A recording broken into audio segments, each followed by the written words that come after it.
Hamilton, now at Ferrari, dares to dream of a record 8th F1 world title. The Tifosi will be hoping the Brits can bring glory back to Italy. To many, Ferrari and Formula One are inseparable. They're the only team in the sport today to have competed in the first World Championship in 1950, are the most successful team in history and have built some absolutely gorgeous cars.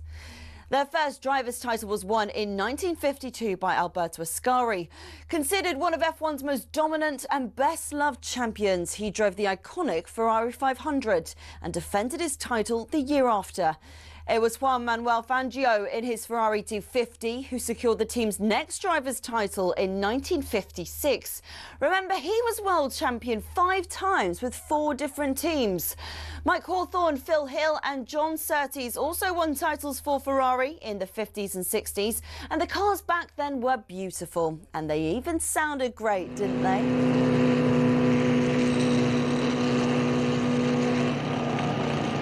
Anyway, Ferrari went 11 years without winning a title until Niki Lauda won in 1975 in the iconic 312T. Throughout much of the 80s and 90s, though, Ferrari looked like they'd never go all the way again. Le Professeur Alain Prost came pretty close in 1990, but lost out to his bitter rival and former teammate at McLaren, Ayrton Senna.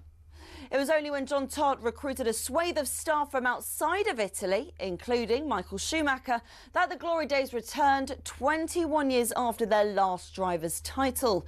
The turn of the century saw the prancing horse sprint to an unprecedented 5 consecutive championship doubles. And after Schumacher left, Kimi Räikkönen reclaimed the driver's title immediately. But despite employing 1,500 people, the Iceman remains the last for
Hello, I'm Max Rushden. You're listening to the legendary Hawksby and Jacobs on talkSPORT, where between now and 4 I'm joined by the man known as the Andy Jacobs of his generation. It's Scott Minty Minto. What's coming up, Scott? Thanks, Max. What an absolute pleasure to be working with a broadcasting legend like yourself. Thank you it's so what much. dreams are made of. You did right. I did write it. Yeah.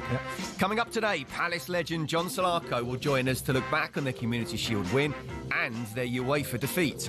Troy Deeney's in to discuss the big stories of the weekend. Also today, Ian Danter will reflect on a great opening weekend of the Championship. We'll get the latest transfer stuff from Ben Jacobs and European business from Kev Hatcher. We've got some boxing and some cricket too, and I will be bringing you my best Andy Jacobs thoughts on the quirky stories from the papers that I've spent all morning reading. Yeah, that's all between now and 4.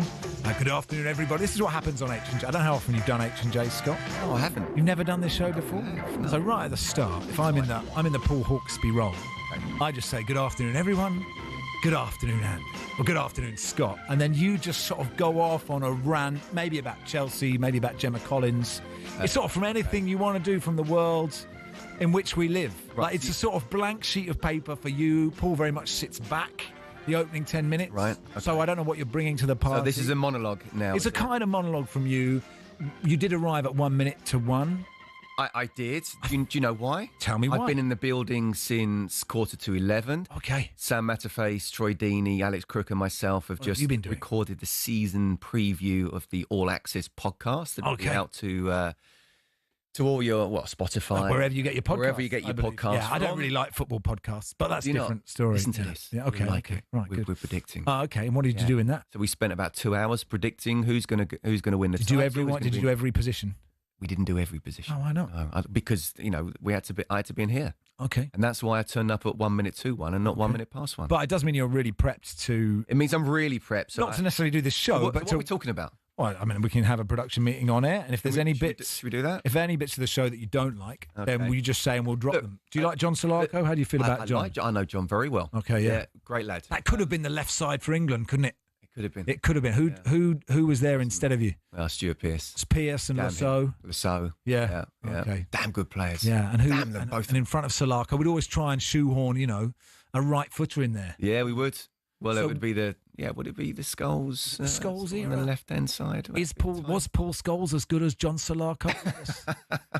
Do you know what I once said? I wasn't sure if Paul Scholes was on the top. He's obviously a good player, right? Oh, no. What did you say? Go on. But you know how, and if it was that ridiculous, why are you bringing it up? No. Like, he gets better every year, doesn't he? Because he was a wonderful footballer.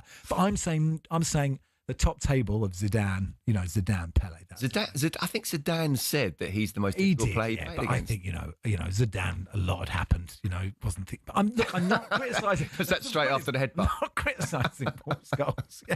He went in on Materazzi and then he went, do you know what? You're the only one I've ever heard. He's an unbelievable footballer. Stop. Right. No. Unbelievable. But I'm just saying he's not on the Pele, Messi, Zidane table. He's on the next table. Yeah, well done. But I said that. And then, you find out that people actually listen to this radio station. Do they? Yeah, it's a great. No, we're in trouble. And and I think he said thanks, but I didn't mean it. I love the football. I love the player. Okay. And I would have him in above Salako if I was picking the team. Probably. But I'd build the team around him. Yeah. Put him in the 10. So John Salako. But still, you find a way of a negative reaction about Paul Scholes. That's not fair. He's a world-class player. One of the best players this country's ever produced. I agree. How can I say he's not been good? Well, he's not a Pele. No. He's not a Messi. Scott, let's stop there. You're doing me a great disservice. Okay, I apologise. Because there are lots of presenters on talkSPORT who would look to take it down that route. Could they clip this up for YouTube? I don't want this put on the internet. I'm not here for clickbait. I'm here to make a well-rounded 3 hours of broadcast. Are we? That's the dream. Okay. Okay. So we'll see how that goes. So John Salako will come on, and you guys can reminisce about how you should have been the left side. We might touch on Palace. They obviously had a good day yesterday, a bad morning this morning with that Court of Arbitration for Sport Appeal. The rotters at the Court of Arbitration, your big rotters. I actually don't think it's the worst thing in the world, but we can talk about that. I know they could win. When he comes better chance of winning the Conference League. Good. Well, keep your powder dry on. I will. Troy Deeney will then join us. When did you last see Troy? About 20 minutes ago. Okay, right. Is he in a good mood? He's in a great mood. Okay, good. Yeah, but he's not here in person. He's leaving. He was on Zoom. He was on. No, he was. Okay. He was just phoning it in. He was on Riverside. I don't think anybody should be broadcasting unless they're in the building, in the room. Is that right? I think so. So how is that Australian lifestyle going? Very nice. Just sit in the shed. I must admit the hour is a bit annoying. Yeah. It would be useful for, if any of management are listening, breakfast would be good. If they could give me the breakfast. What time's breakfast over there? That would be either 3 in the afternoon until 7. That's nice, yeah. Or 5 till 9. Because that would be, I tell you why that's good. 2 reasons. One, you get a lie-in, get the morning, could do lots of research before the show. Yeah. But then I would be in the shed broadcasting during bath time, dinner time, bedtime for the kids. Okay. And that is, you want to be... You're painting a picture now that I don't think we need to... If you can be out of the room... Right, to avoid all that. Yeah, I say, and it's not that I don't want to be... I play an active role in my children's lives. Okay. I really do. I love them. Yeah, it sounds like it. But that bit is a bit annoying, isn't it? That's the good bit. What, bath time, dinner time? Yeah, because you're doing something... Ian is refusing to have a bath at the moment. I don't know. How old is he? He's 3 28? He's 3.5, and he's really not into the bath. And I don't have the... Just don't have the ways to get him in. Okay. And, you can't be picking him up a cold shower or a warm No, he doesn't bath. Want that either. Well, exactly. Yeah. Well, one of two ways, pal. It's not a zero-sum game with Ian. Okay. But just going back to the fact that you said that you should always be in the studio. Yes. And so do you fly here. Yeah. For every weekend from Australia. Absolutely do. Yeah. Ian Danter will join us live from Knutsford Services to review the EFL. It's a good start to the EFL. That's the first hour. Do you want to take it 1 hour? Mate, it's up to you. Take You're it the 1 boss. hour at a time. Well, George is the boss. But you can. I don't want to read you through the whole. Listen to what she says, and then you just go down a different route anyway. Paul says, "Bloody hell, Max, we're doing this about Scholesy. Xavi and Iniesta had to watch videos of him after training, and Zizou did love him. No, I agree. I don't know where that came from. I'm just saying, he shouldn't have been played on the left. The only person to say no, not at all. Not at all. Loved him. Absolutely loved him. Loved him. What a bit he could, just the way he could ping a ball was. I'm not backtracking either. Okay. Just not on the top table. That's not a criticism. Didn't play for Cambridge, and then that's... No, but none of those players are on the top table. Okay. I'm not myopic in this view. Okay. Right? I understand. There's a lot of people in the world that's ever lived and not in that particular level. You're a bit catty. I'm only joking. Okay, that's fine. No, I always like your work. We've worked together before. Of course we have. We did the Saturday. You did some excellent go-get-its. Thank you very much. So I enjoyed that. Yeah, you did the Saturday warm-up. Very hard show to sit in on that. So 81089, if you want to get in touch with us at Max Rushden. Are you on social media, Scott? Or do you pursue that? I am Scott Minto. Yes, okay, but I understand that. Keep it basic. That works for me. I understand that. Basic is good. But that's your handle. That is. On all of them? Think so. Okay, good stuff. It's 81089 if you want us both to see, your feedback, all positive and negative. Max Rushden, if you want to come direct to me, and I am Scott Minto if you want Scott Minto. We'll look back in just a second on that great win for Palace in the Community Shield. They deserved it as well, didn't they? Really. And I was at Stamford Bridge yesterday. For the game against Milan. What was the score? They were brilliant. 4-1. Yeah, they are. And who scored the goals? Who scored the first goal? Pedro got a header. Liam Delap came off the bench, did really well, looking very, very strong. In fact, I was sort of preparing on the way into the bridge about the podcast. Obviously, I didn't know. I only got the call about 2 hours ago. I was going to be alongside you now. So yesterday, I've been preparing for the pod, and the opening question: how many teams are in the title race? Yeah. And going to Stamford Bridge, I was thinking 3.5. City, Arsenal, Liverpool, and Chelsea's half, really. Mm-hmm. But coming back, I'm now 3 3/4. Good. They were very good, very good. Do you know what I mean? They're probably going to finish 4th, and I think that wouldn't be a bad season. But Maresco's doing a great job there. Starting to believe. Well, recency bias is good, isn't it? He's doing well. Who's the first game? Have you got first game? Palace. At? Oh, God, you're testing me now, aren't you? Well, we could guess. We could probably look it up. Yeah. They'll both know. We'll ask John Salako. John Salako will know, and we'll talk to him next. It is Hawksby and Jacobs, Max Rushden, Scott Minto sitting in for them in partnership with Toolstation this summer. Shop Toolstation, an award-winning Hawksmoor lawnmower range, my favourite lawnmower. In-store, on app, and online. Next stop, Toolstation.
Of the last 8 Community Shields have been decided by penalty kicks, and this one is going the same way. Salah goes first for Liverpool in front of the Liverpool fans, and he blazes it over the top of the crossbar, gets right underneath it. That's one of the worst, that's for sure.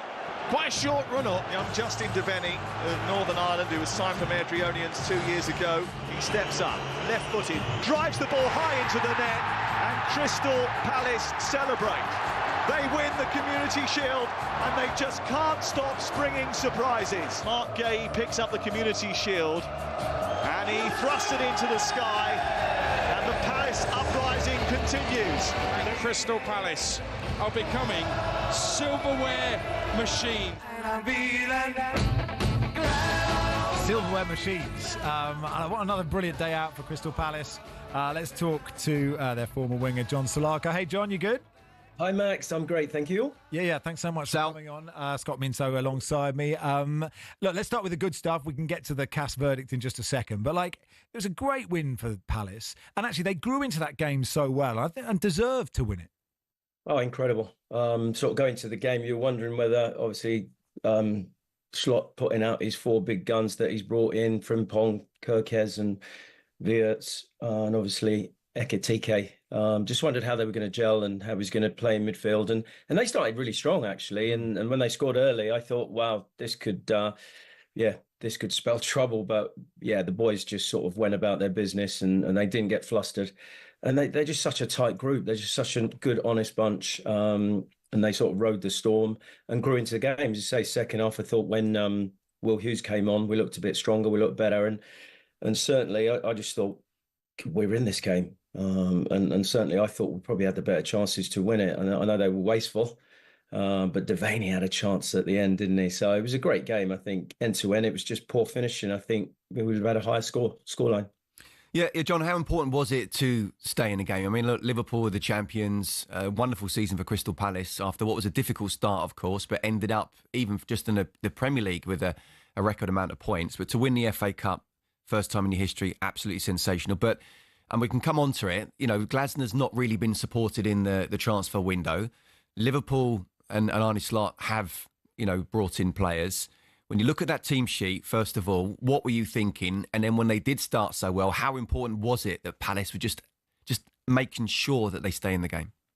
Liverpool were magnificent last year, and they were just, they were just a little bit short, fell short with Newcastle, went out, I think, in the 5th round to Plymouth in the FA Cup, and then lost to a very good Paris Saint-Germain team, tight game. So Slot would have been disappointed. He only won 1 trophy last year, but they were, arguably, they were the best side. And certainly he went into this window thinking, right, look, I'm going to make a statement of intent. I think he'd be disappointed if he lost Luis Diaz, but he had to recoup. And I think their business has been tremendous. I know they've spent 300 million and possibly might even bring Isaac in for another 130, 40 million. But they've sold well. So they balanced the books really well there. But they look really strong. And I think, as Van Dijk said, they didn't play particularly well. I think Mo Salah, I really like Ekitike. He looked really good. And he was fantastic. Wirtz looked as though he's going to be a player playing in the pocket and making things happen in there. So I think it's going to be exciting. It's going to be, I wouldn't look far beyond Liverpool for the title again this year. So I think Slot will be happy in certain ways, but would have liked to have got off to a winning start. But credit to Palace. Palace are stubborn. And when you got Sarr, Mateta and Eze up front, we're always going to cause trouble. Yeah, I'm pleased you brought up Will Hughes, actually, because I love Adam Morton so much. His pass to Sarr was brilliant for the goal. But it's sort of quite a good example of we get so obsessed in the summer of transfers and you forget that players who are already there, who, have a lot of Premier League experience, are still good at football, right? And I think he really had such a big impact on that game. In fact, the two of them in midfield as Palace grew into it. Yeah, I mean, as Scott alluded to, I think the big thing now is, look, I'm glad we've got this Europe thing sorted. It's been a saga that's hanging over us. a bad smell, and it's sorted now. And really, we need to go into that transfer window, whether or not Gay's going to go. If he's not going to sign a contract, then they've got to maximise his sale in this window. I'm sure there'll be people looking at Eze, whether it's Spurs, whether it's Arsenal. Again, they're the two really that we're hoping aren't going to go, but I think could well do. But then we've got to go and do some business, because I think the Premier League's so unrelentless, it's so unforgiving. You need to strengthen your squad. And, when I looked at that bench yesterday, you thought, there's not an awful lot on that bench. We need Decore fit. You've got Lerma, Nketiah needs to come back, but we do need to add 4 or 5 bodies, use the loan system and bring in 3 or 4 the other way as well. So, a lot of work to be done in the next couple of weeks. So, John, let's talk about the decision then that's come out this morning from the Court of Arbitration for Sport, obviously dismissing the appeal about the breach of UEFA multi-club ownership regulations. What are your thoughts on that?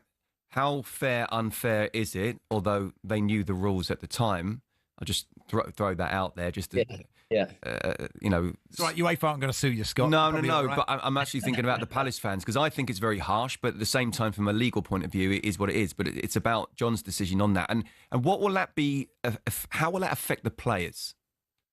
Oh, it's a massive blow, no doubt. I mean, the Europa League is the bigger competition, and that's the competition we qualified for, and we're looking forward to playing in. And I think for the bigger players, that's, you want to play against the top teams in Europe. For your Ezes, your Matetas, and as I say, your Gays and Lacroix, that's where you want to play. And certainly being demoted down to the conference is very disappointing. But it's still Europe, Scott. It's still a European competition, and we've really got to put it to one side now and really try and kick on. Finish 9, 52 points, record points, 1, 2 trophies now. And that's what Oliver Glasner will be saying. Look, give me some money. Woody Johnson's come in. I mean, Texter's even sold his shares in Palace, and I'm not sure he's got an interest in Leon either. So I think that's why Steve Parish was so confident they could win this appeal, is the fact that John Texter didn't run the club. He did. And 2, he'd sold his shares anyway. But look, they brought that ruling in. It came in during the season.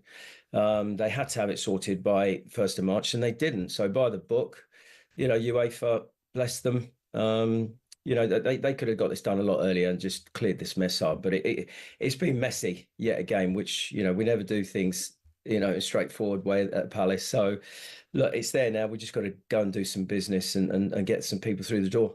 Yeah, look, in my personal opinion, for what it's worth, and I don't think Palace fans are particularly bothered about being an ex-Charlton player's opinion, but I actually don't, from a player's point of view, I don't think there's a bigger drop from the Europa League to the Europa Conference League as it is from the Champions League to the Europa League. So in terms of attracting players, and I don't think he's been supported yet, Oliver Glasner, and what is the mindset of Steve Parish and the board in terms of trying to get, you've got a great manager there, and trying to get the team to kick on and play regularly in Europe and this not be a one-off season.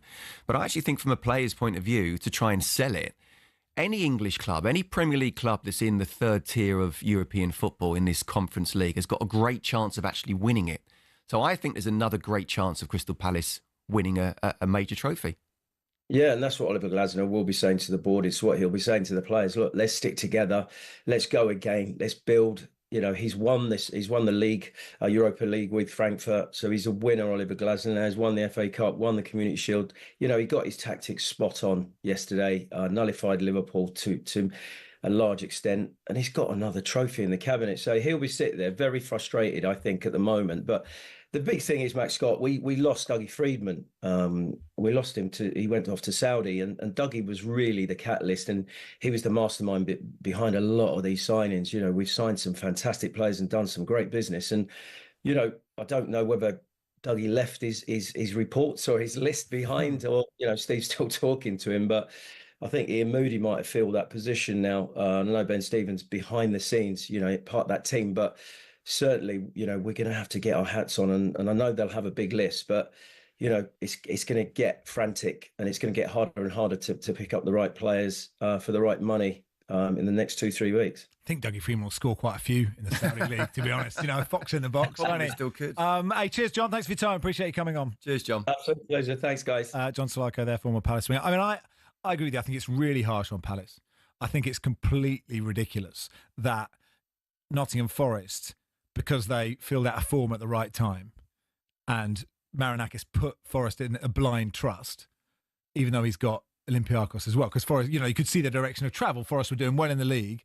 So multi-club ownership, are UEFA trying to say, well, you can do it as long as you just fill out this form correctly? Because you can't have a football team in a blind trust, right? Because you can see the games. He was on the pitch with Nuno. He wasn't there going, I have no idea what's just happened in this game. Like, you can see what's happening. And just because, sure, Palace should fill out the form, they should answer their emails. Didn't the email go through to, info@crystalpalace.com or something? Like, somebody should be reading their emails. They've made an administration error. But either UEFA care about multi-club ownership or they don't. Yeah.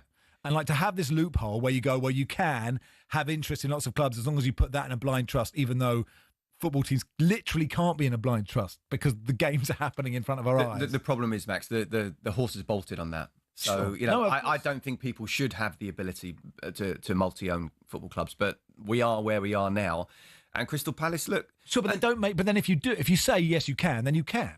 Right? And if you can't, you can't, but don't just... No, but I don't think it's as black and white as that. I think it's you can, but they just can't compete against each other in the same competition. So I think that's the problem. John Textor obviously knew of it beforehand. They changed the rule late, which I think was wrong during the season, and they shouldn't do that. I think it's completely unfair, ultimately, on the Crystal Palace fans. But I genuinely think...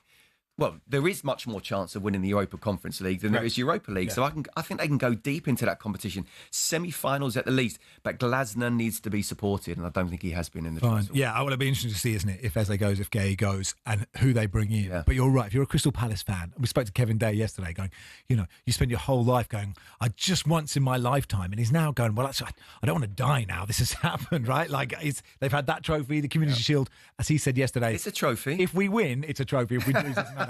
But imagine that. FA Cup, they could win the Conference League. You're absolutely right. It's a great time to be a Crystal Palace fan. And look, it's great for the neutrals that, inverted commas, smaller sides win something. So delighted for them yesterday. Troy Deeney will join us in just a second. We'll look back at the big talking points of the weekend.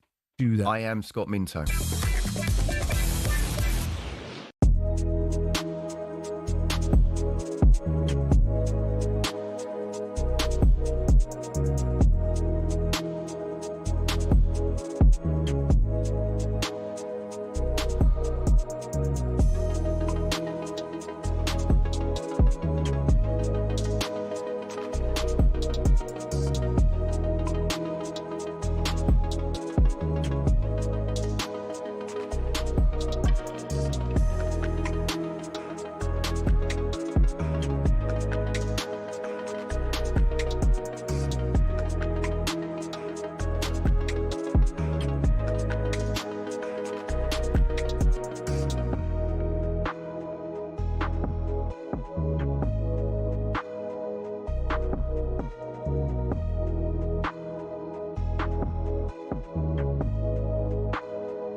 When was the last time you saw someone score with a knuckleball free kick? We're going to take a look at why we're not seeing them anymore and explain a bit about how they work. The knuckleball peaked in the 2010s after that Ronaldo strike against Portsmouth in 2008 inspired academy players everywhere. Here's a young Mason Mount. I tried to base my free kick on Ronaldo, hit the ball by the valve and it moves. So what do? Top corner. Now, no ball is perfectly aerodynamic, so as it travels it creates ever-changing pockets of turbulent air, causing that unpredictable movement. Football's most prolific free-kick taker, Juninho Pernambucano, perfected the technique but didn't invent it. He was inspired by players from the 90s and even the 50s. So how do you do it? You have to hit the ball head-on with as short a contact time as possible so the ball doesn't spin.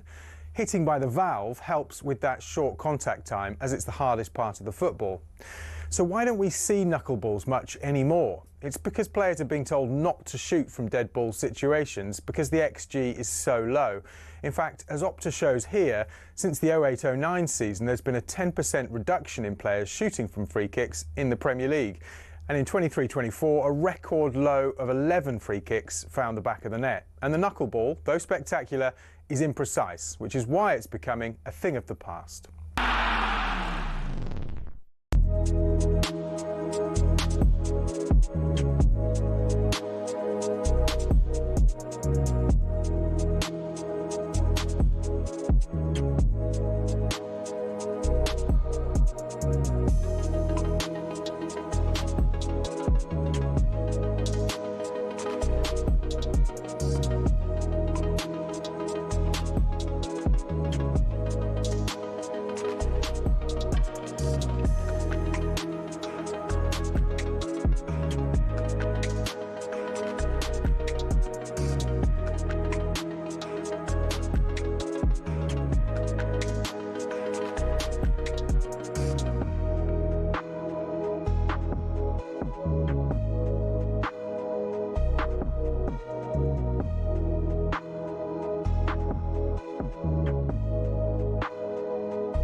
Surprising there in the news to hear Simon Jordan taking a pop at the current Crystal Palace ownership there, isn't it? That's interesting. Anyway, it is Max Rushden and Scott Minto with you until 4.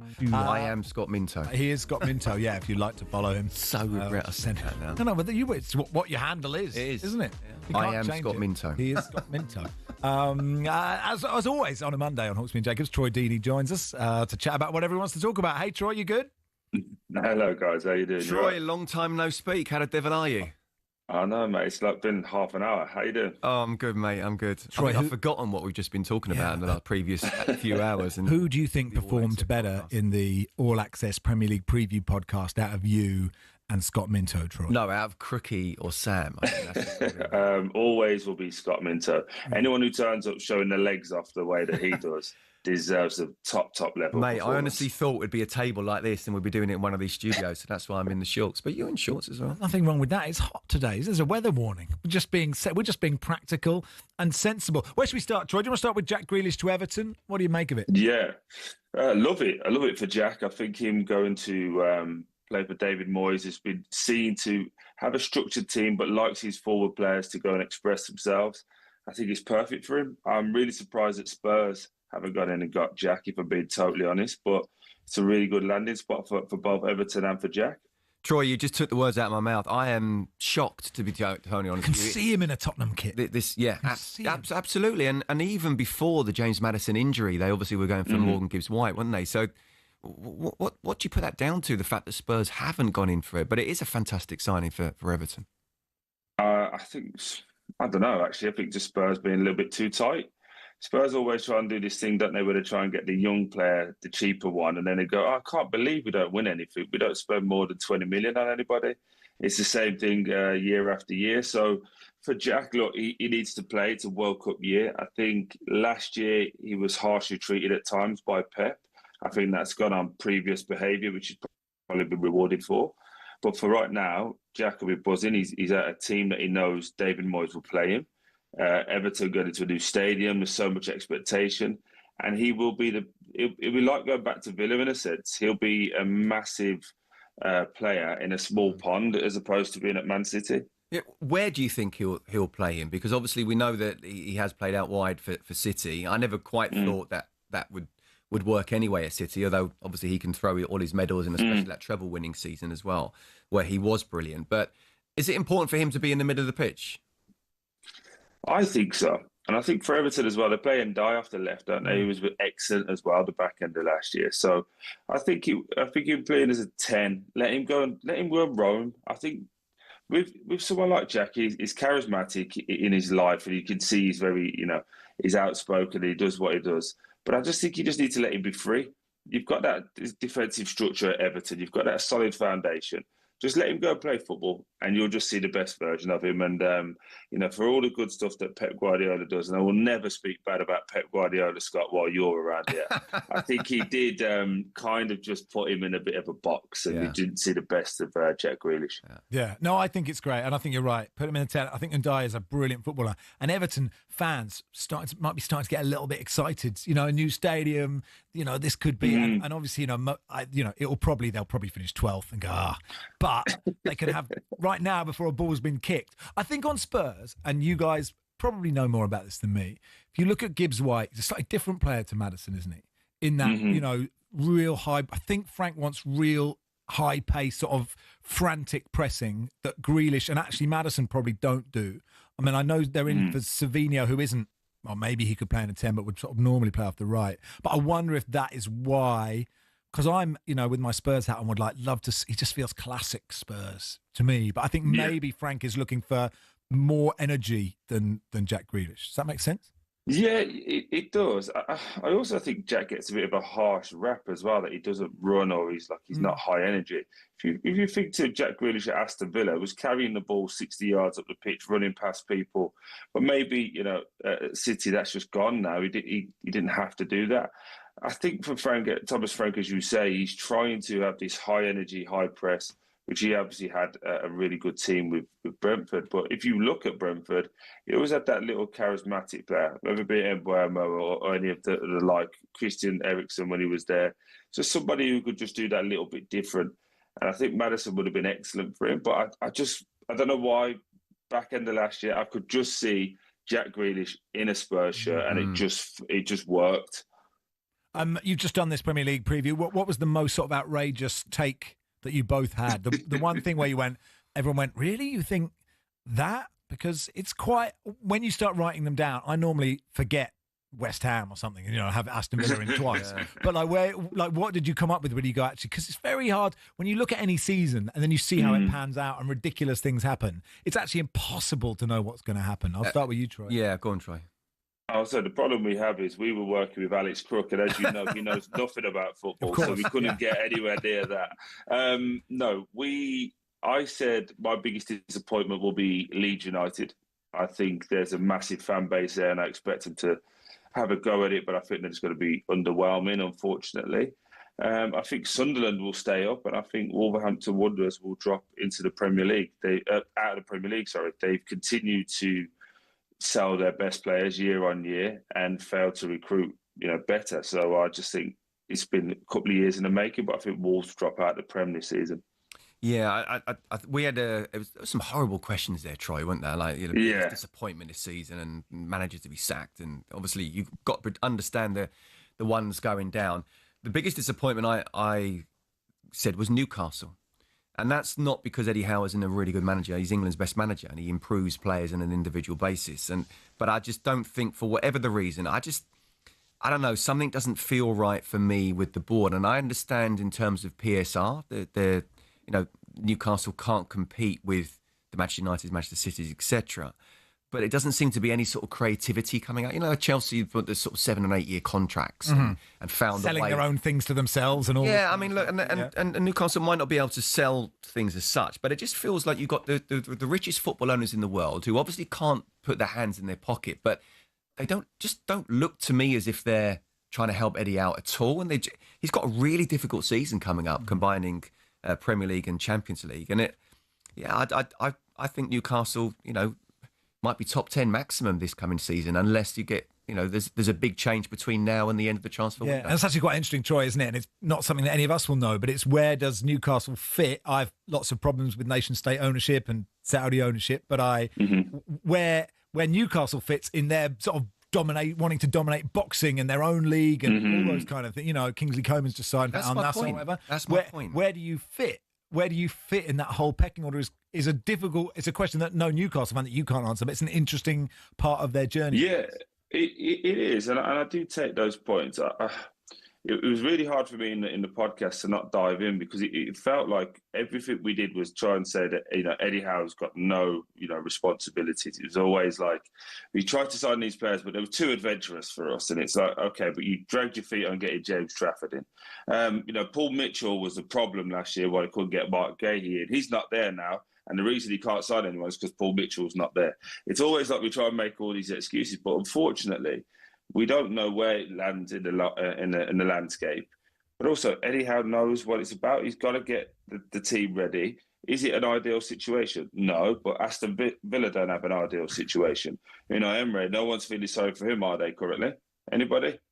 I haven't heard it, and I'm a Birmingham City fan, so I really don't care if Aston Villa do well or not at all. But I'm just saying that nobody's coming out saying, no, Villa's PSR rules and the manager or any of this. It's always a case of we just seem to be just trying to make Eddie Howe the darling, and I do like Eddie. I've got a lot of time for him. I think he's an exceptional coach. But some of the things are their problems as well. They haven't got everything over the line. I do feel for Emery, to be honest with you. I think he's an excellent manager. I think he's a Champions League manager. And obviously they fell at the final game last season. But it's another one. But I just feel with the Villa owners, at least they've shown with what they did in the second half of last season with the loans that they brought in, they showed enthusiasm for the project. And intent, absolutely. And I don't really see that from Newcastle. But Scott, sorry to interrupt you, but on that though, you're talking about Aston Villa, who have got a women's team that they could sell, same as Chelsea. They've got assets. Newcastle don't have a women's team to sell. They don't have hotels on the stadium. There's not much they can do. They would have to spend a load of money, which would get them in trouble with PSR, to then make money. No, and that's the bit I think people are missing. I agree with what you're saying. I just think even the Chelsea, example of being creative with contracts and how you can attract players, and even if it's just one or two, rather than they are dying at the top table of Champions League football, to try and get them up against the big boys. And with respect to Newcastle, they're not sexy enough yet. But I don't see anything. Right, listen, I've got I don't want to interrupt you guys, but Ian Danter is waiting to talk EFL, and nobody wants to upset Ian Danter. Tell Dads to shush. Okay, Scott, the Leeds fan, says, cheers, Troy. Short but sweet. But we have to say thanks, Troy. Appreciate your time, pal. Anytime. See you later, mate. Troy Deeney there. And that All Access talkSPORT podcast, wherever you get your podcast. If you want to hear Troy Deeney, Scott Minto, Sam Matterface and Alex Crook predicting the Premier League season. As I said, Ian Danter live from Knutsford Services next to look back on the opening day of the Championship.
fans, and Ipswich have spoiled the Birmingham party. It's in on the underside of the bar.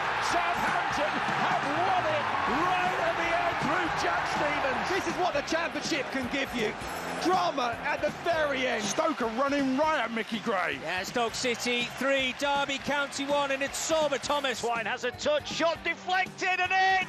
It's 4 goals to 1 for Bristol City. Chalobah via deflection and in. And it's 1-0 Sheffield Wednesday. A club in complete crisis off the pitch. But what a great start they've had on it. In towards the near post. And Sheffield Wednesday's defensive resilience is finally broken. It is victory for Leicester City on day 1 of the season. When we say we're back, we're so back. Adrian back on drive as well for one day only this afternoon. You're listening to Max Ross and Scott Minter in for H&J. So gutted for Sheffield Wednesday. Let's look back at the EFL weekend, opening weekend of the Championship with Ian Danter. Hey, Dance. Boys, you right? Yeah. Dance. I mean, I don't mean where to start. The 3 games involving the teams relegated from the Premier League, it was a cliche to talk about them, but they were all really interesting. I felt for Wednesday so much. And I know Barry Bannon probably should have gone for the descent and the challenge. I feel like you can't send off Barry Bannon when Wednesday are going through this. It just felt cruel. Well, it did feel cruel a little bit, but there you go. That's the laws of the game. You can't fault Sheffield Wednesday's players for the rearguard action they put in, taking the lead, and that they were frustrating Leicester for long periods in that game. But I think the lack of pre-season action that they've had probably caused them to wither on the vine a little bit as the game went on, and that's what allowed Leicester to get back into it. You might remember they cancelled a pre-season friendly they had planned against Burnley because of what was going on behind the scenes. So maybe just not quite enough in the legs, Max, to get through the full 90 minutes. But great start for Sheffield Wednesday, and the fans obviously had their lovely moment when they went ahead. That was great for them, and they've been through the mill and still are going through the mill. I mean, there's a show on its own about Sheffield Wednesday, isn't it, Dan? And you're right, that there are still positives to take from that, although if they finish second from bottom, they've probably done really well.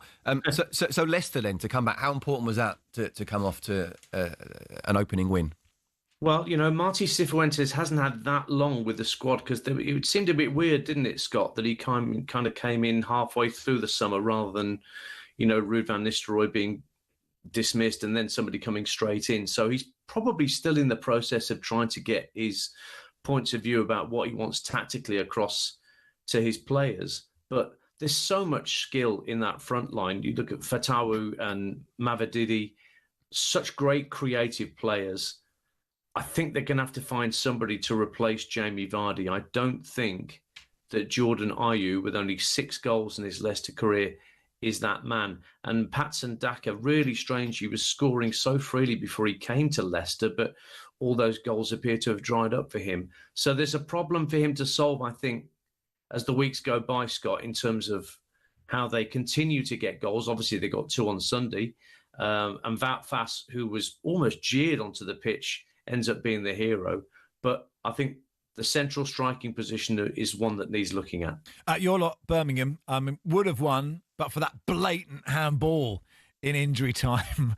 The Ipswich squad, I must admit, I hate sounding like, you know, an old man yelling at a cloud, but something has to be done about the handball. Or like somebody somewhere will eventually listen to people going, that's not what football's about. There's no way that's a handball. Now people think it might be a handball. Now you're calling for it. Liverpool fans calling, was it Palace fans calling for that McAllister handball, whatever. I can't remember the moment. But it's just not a handball. That's not what the law should be.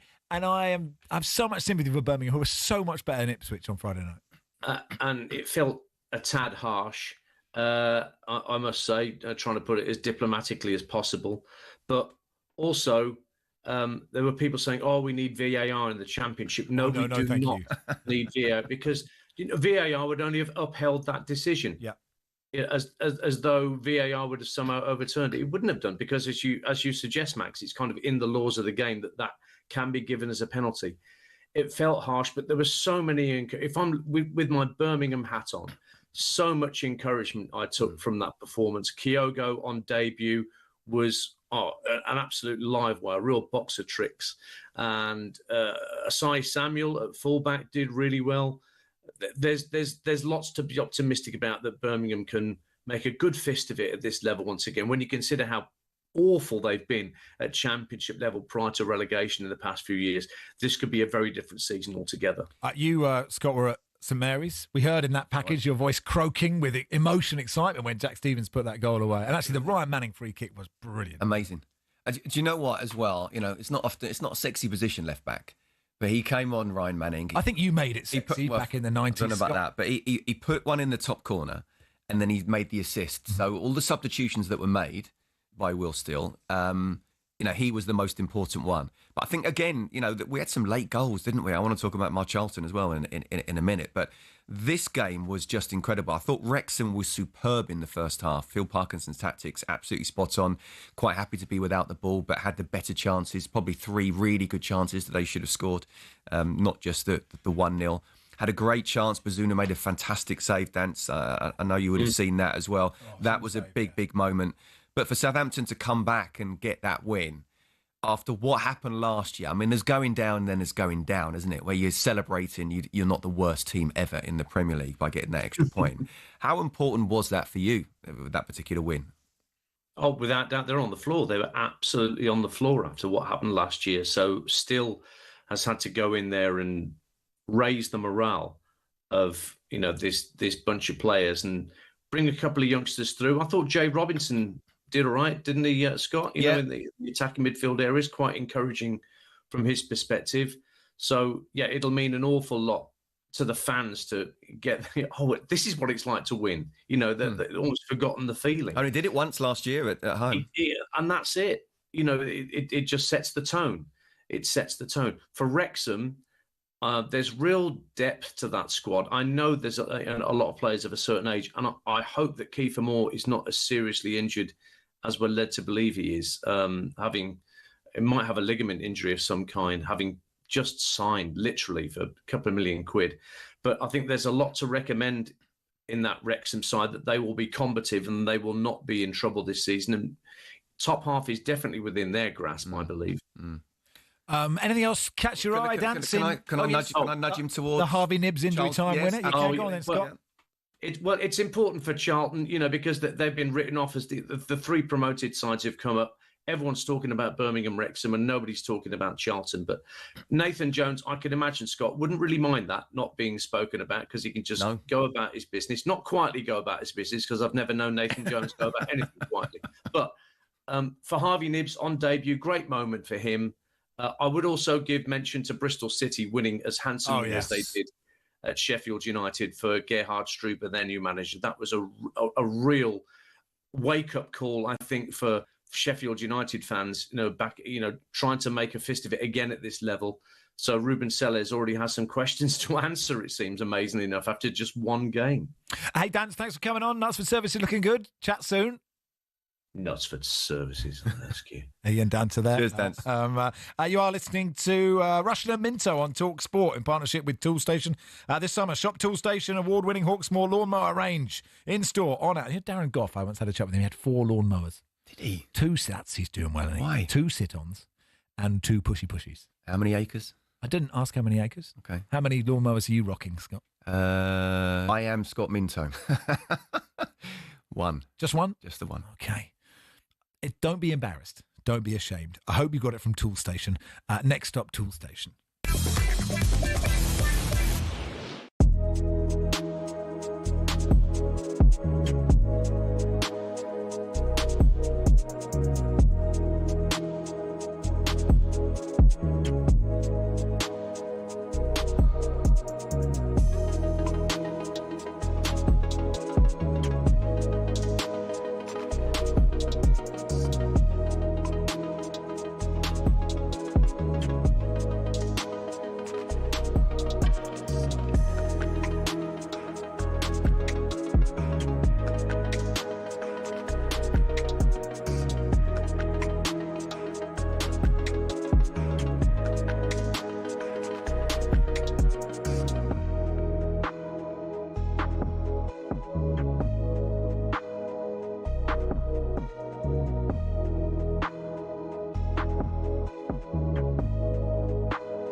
Danter, now at Ferrari, dares to dream of a record 8th F1 world title. The Tifosi will be hoping the Brits can bring glory back to Italy. To many, Ferrari and Formula One are inseparable. They're the only team in the sport today to have competed in the first World Championship in 1950, are the most successful team in history, and have built some absolutely gorgeous cars. Their first driver's title was won in 1952 by Alberto Ascari. Considered one of F1's most dominant and best-loved champions, he drove the iconic Ferrari 500 and defended his title the year after. It was Juan Manuel Fangio in his Ferrari 250 who secured the team's next driver's title in 1956. Remember, he was world champion 5 times with 4 different teams. Mike Hawthorne, Phil Hill and John Surtees also won titles for Ferrari in the 50s and 60s, and the cars back then were beautiful, and they even sounded great, didn't they?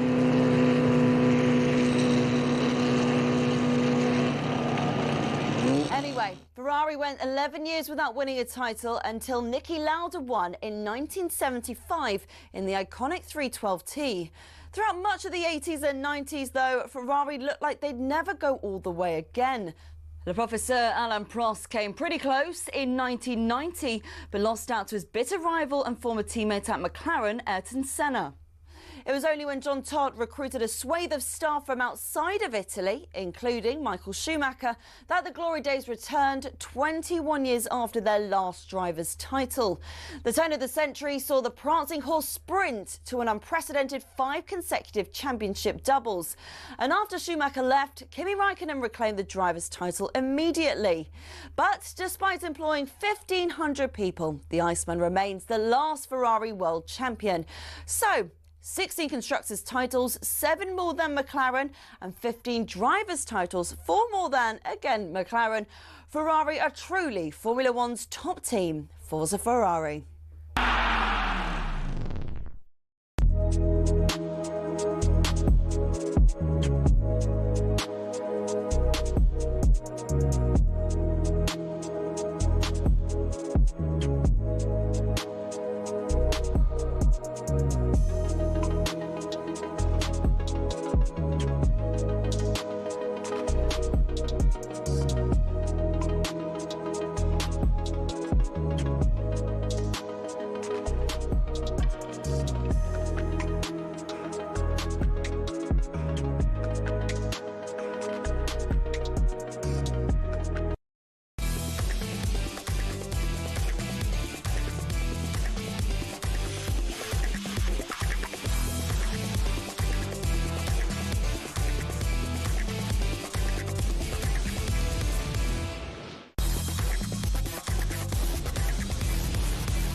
You're listening to Hawksby and Jacobs on talkSPORT. Max Rushden in for Paul. Scott Minto in for Andy. Now, it was meant to be Alex Brooker. And Alex Brooker, yeah. So you're in for Andy, in for Alex. Maybe very much like-for-like replacement. Alex Brooker was excited to see that. Who would they bring in? He had flu on the train. Scott Minto. He was sweating at a train platform in Stevenage, and then he said, "I've got to turn back." And so that's when we drafted you in. So really, I was already on the train, but what you're saying is I wasn't even on the bench. I was kind of in the squad, but just sat up in the stands. No, what it was it's a bit like, when the ref gets injured and they just broadcast around London. Is there anyone who's got some experience of radio? Don't they do that with referees anyway at the moment? So there was a slightly harsh. Bromley have had it twice, haven't they? So far this season, twice that they've had to find.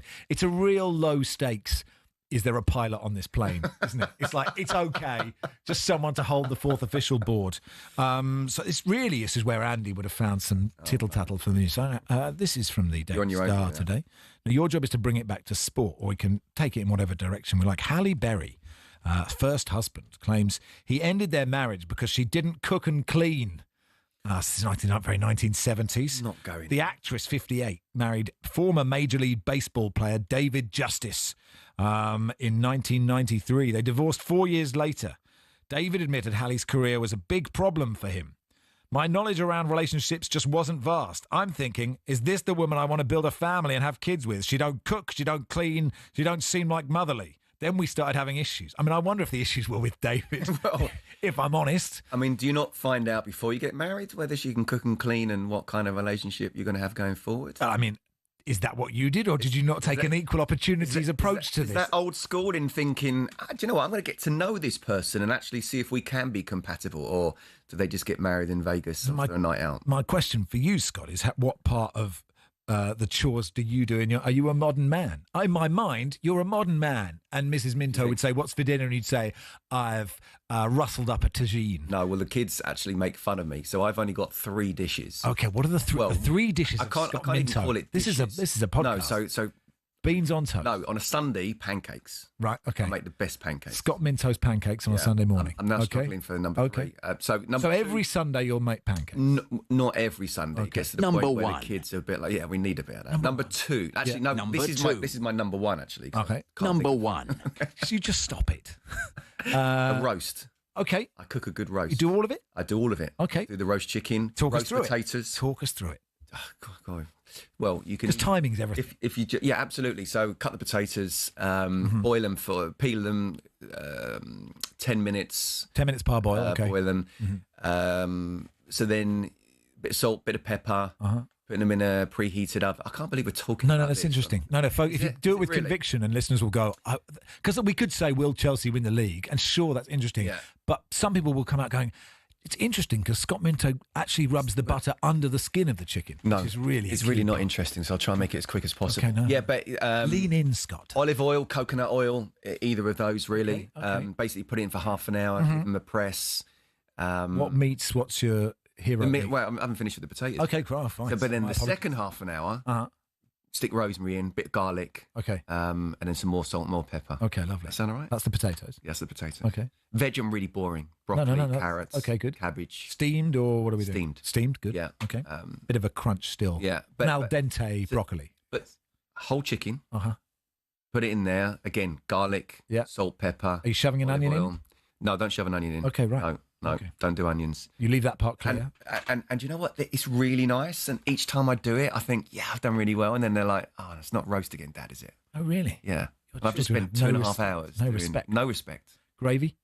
No gravy. We don't believe in gravy. What do you mean you don't believe in gravy? Well, unless in the existence of gravy, the unless Minto it's, family don't unless believe it's it. really homemade and I'm not prepared to do homemade gravy. The stuff that goes into there, no. Because laziness? Because of this, because I've got enough on my plate doing. Okay. Literally juggling I understand. the chicken, veg, And do you, when you season the chicken? Delia Smith here, or what? When you season the chicken, do you? Because if you get under the skin with the butter, that is the key.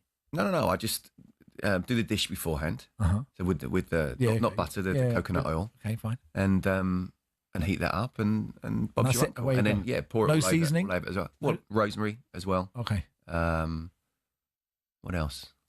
Can't think off the top of my head. No, that's really lovely. I mean, you've given the evidence that you could have been a successful husband to Halle Berry. I've done really well. Had things been different. To make it look as if I've just forgotten what the third thing is. So I've only given 2 things, but I made it sound like I do something. That's enough to be the next Mr. Berry. But I do think the fella, what's his name? David Justice. Yeah. Could have a long, hard He needs to look at himself in a bit. Halle Berry does not need to cook and clean. That's 2025 now, David, if you're listening. What are we doing now? We're talking to the good people at Paddy Power. Paddy Power on talkSPORT. With Paddy's Super Sub, your new bet rolls over to the new player coming on. T's and C's and exclusions apply. 18 plus, begambleaware.org. Oh, no, has Fern been listening to all that? Hello, Fern. Yeah. Oh, I'm so sorry, Fern. A, I'm starving. B, I cannot believe you don't do gravy on your roast. No. You should be shamed. No, unless I make it homemade and I'm too lazy for that. Then, Gaz says, It's not really dry. Yeah, I agree with you, Fern. Yeah, Max says, ask Scott Minto. Right. Ask Scott Minto more questions about cooking. I'm hooked on this anecdote. Simon, is this talkSPORT or talkSPOUT? Paul says Scott Minto's an alien. No gravy, so wrong. Vomit emoji, wrong. vomit emoji, vomit emoji. What are you doing? It's good to be different. What's happening? What are we doing with you? Yeah, we're doing the Bet Builder. It's our first of the season. Max, I don't know if you did it any time last season.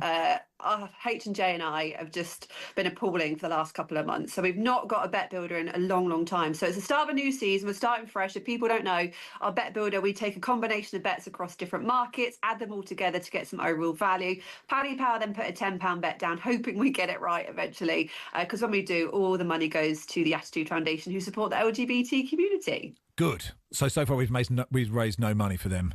Well, it's only the start of the season. Okay, it's the start of the season. So, yeah, okay, yeah. So do you want to lead this? We've all chosen a thing, right? Haven't we? Yeah. Okay. So it's the game is Liverpool versus Bournemouth. I know people were thinking, "Oh, Fern, you're a Bournemouth fan. That's why we've done that." No, it's not. It's because we want to talk about Liverpool, of course.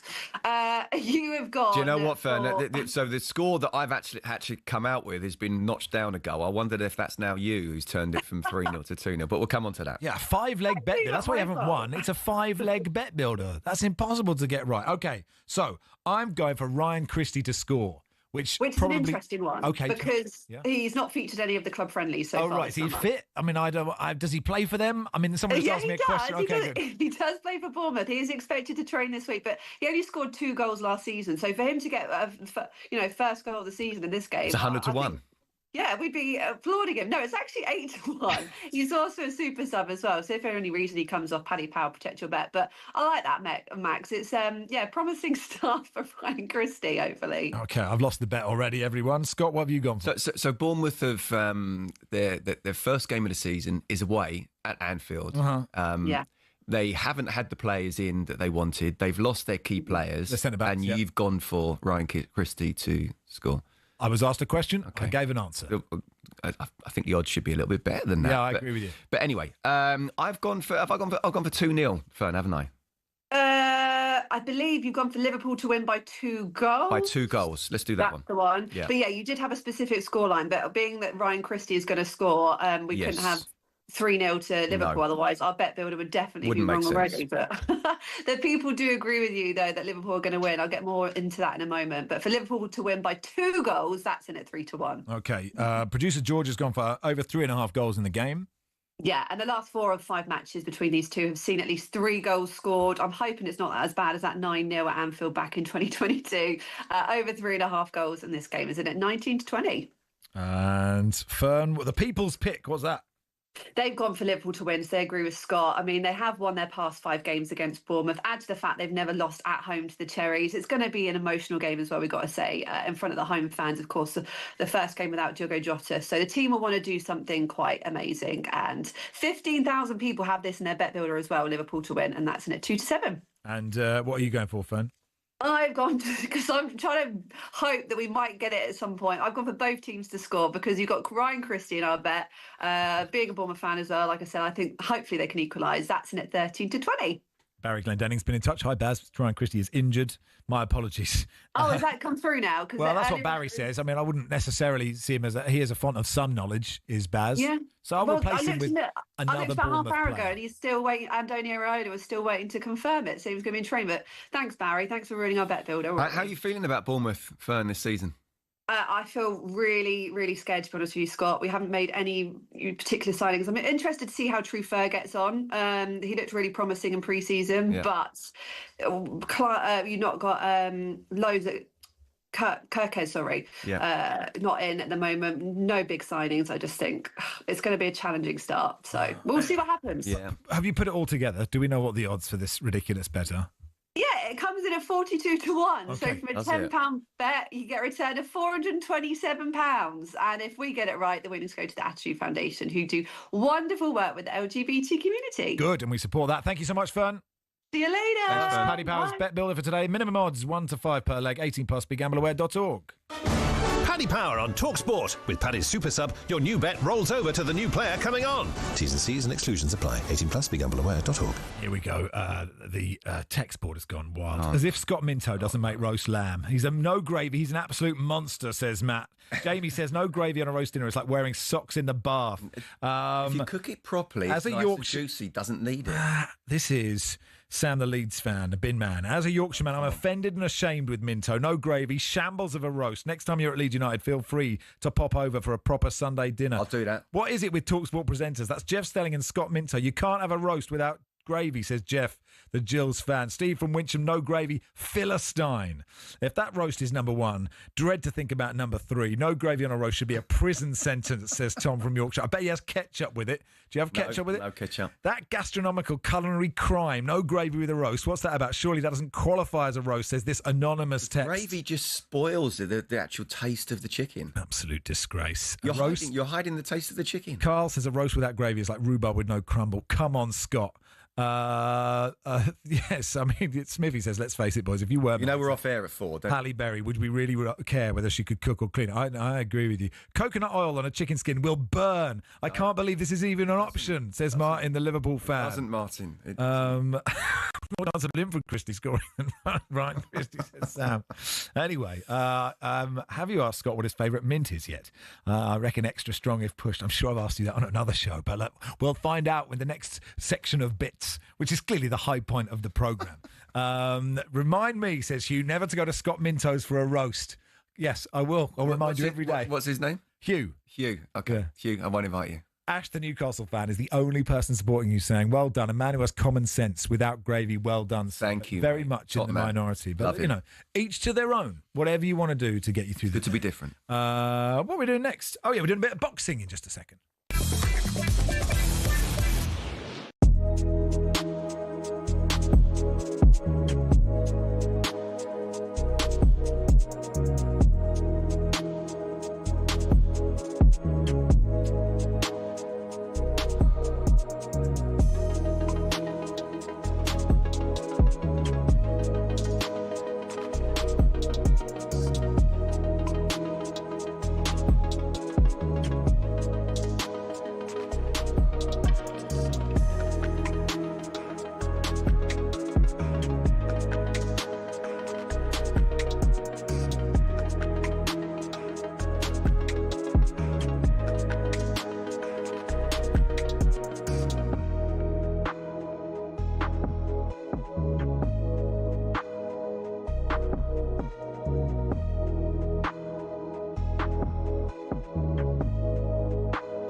Date on talkSPORT with DAZN, the global home of boxing.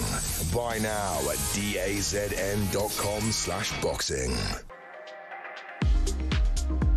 Jason says it's his family I feel for. They'll never know how good a roast could be. Anyway, this Saturday, DAZN brings you 5 huge fights in one night. Unbeaten rising star Moses Atoma takes on the proven Dillian Whyte in a heavyweight showdown. Action from Nick Ball, Raymond Ford, amongst others. Don't miss it this Saturday, August the 16th. Watch only on DAZN. A lot of people are basically just saying, like, yeah, I'm going to knock him out. Moses Atoma can take him out right now. And, like, I probably would. Everyone tells me that he is the future. This kid is going to be the next face of British boxing. I said this from the beginning, from when he was 18, 19. He's it. He is it. Moses Atoma! I keep proving people wrong, and it's kind of weird. I'm going to have to prove them right this time. Continue. Moses Atoma ready to dust up and have it. This fight here, make a break. Let's go! I'm ready!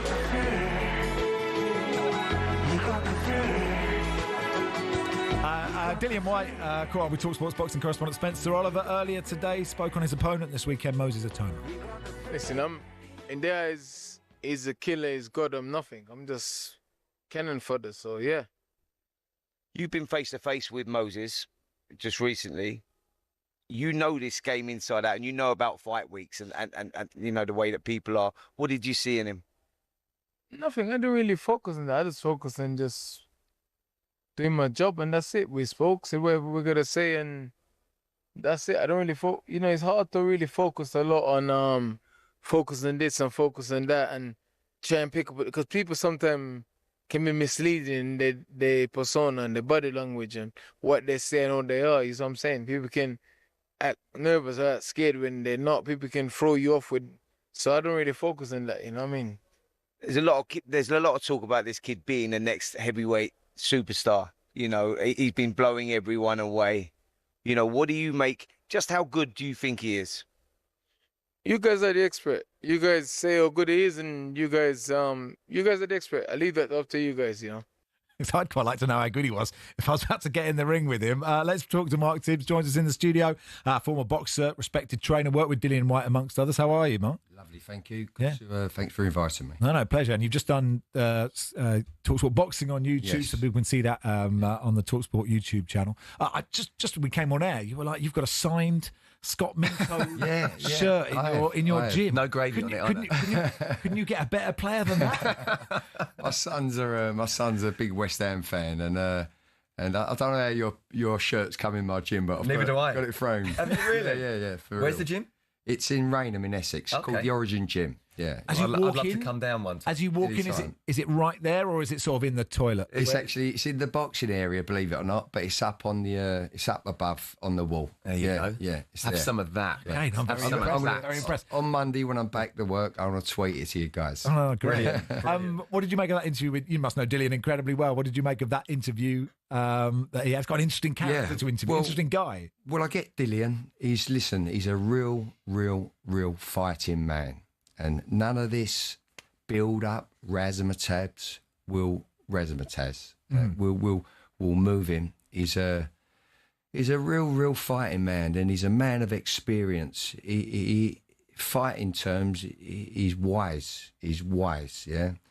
But it's a difficult task against Moses Atoma. But real fighting men don't let this build up, and people asked him, "What do you expect of him?" etc. He's a real fighting guy. He's a real fighting guy, and he wants to go and do his job. And I get it. But he's got a difficult job. So does he hate all the showbiz, all the stuff that I actually find quite frustrating in boxing? Does he hate all of that? No, listen, he wouldn't hate the jobs, what you've got to do in that. He wouldn't hate it. It's just he's seen it before. He's seen it all before, and he's probably just staying in the zone, and wants to keep in the zone and stay focused, and not let anything get to him. He's 37 now, I think, and he has seen it, been there, done it. Where is he in terms of, you know, the level he's at and been at in terms of career, and you know, how big a fight is this with Moses Toma? This is a massive fight for Dillian.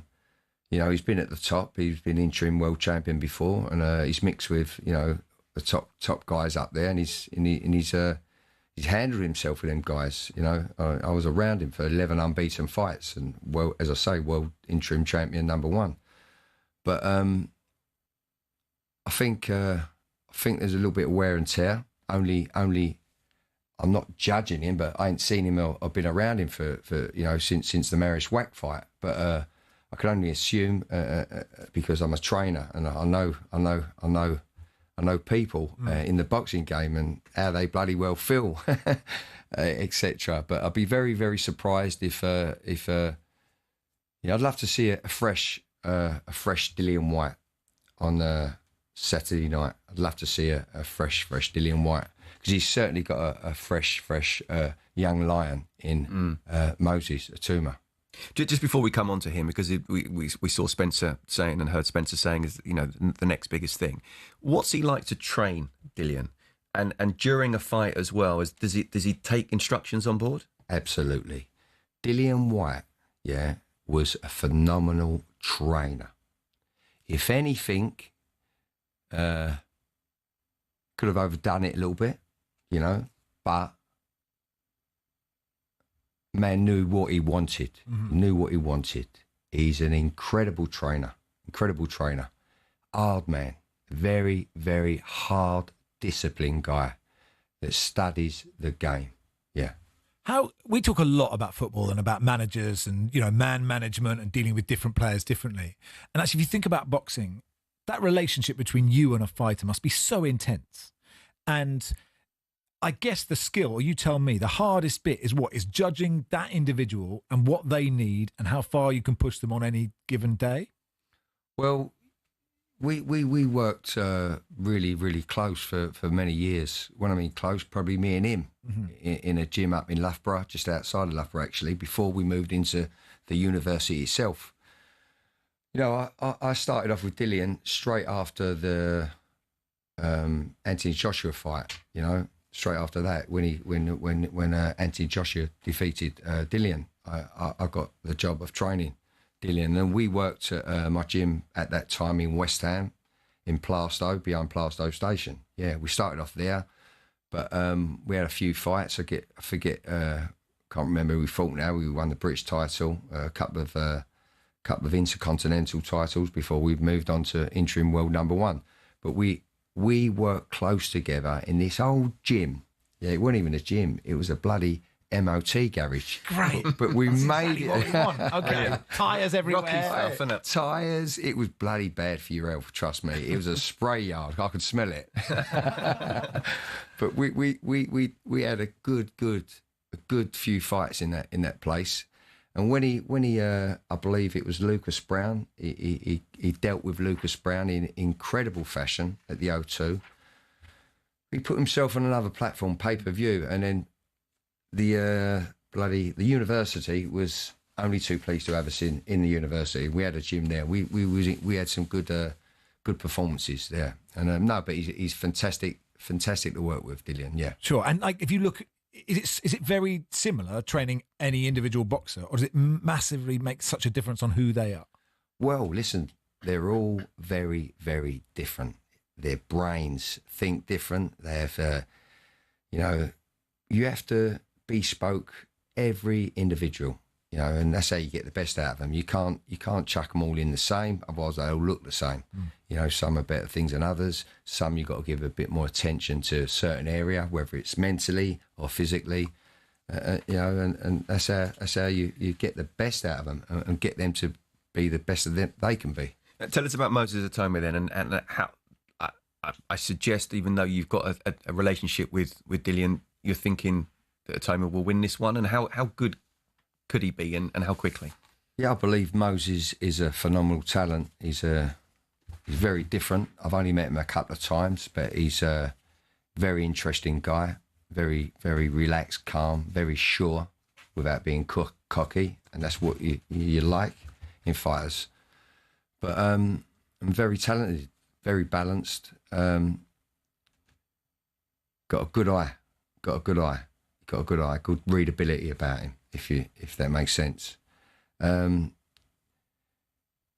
It's a great fight for him against Dillian, and you know, both ways. As I said before, you know, Dillian can put him back put him back in amongst the big stuff, and that's probably what gives Dillian the motivation. But Moses needs fighters like this. He needs to be pressed in areas mentally, physically. I'm hoping Dillian can do that, but I believe Moses will be victorious. For sure. Mark, it's fascinating. Thank you so much for coming in. We could talk for much longer, but we're not allowed to. But thanks for coming in. Thanks for doing talkSPORT boxing as well on YouTube. And really thank you for keeping my shirt up. Thank you, guys. Thank you as well. Pleasure. We'll see if we can find a better shirt. If you just walk around, someone who played more times for England. I'll have a word with quick selfie, because my son is a West Ham. If you have a selfie with Scott Minto, I'll tell you this: the talkSPORT boxing YouTube channel has now surpassed 250,000 subscribers. Latest milestone comes ahead of that fight between Atoma and Dillian White. Head over to talkSPORT YouTube. Cheers, Mark. Thanks for coming in. Right now, hit subscribe so you don't miss any of the exclusive content.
When was the last time you saw someone score with a knuckleball free kick?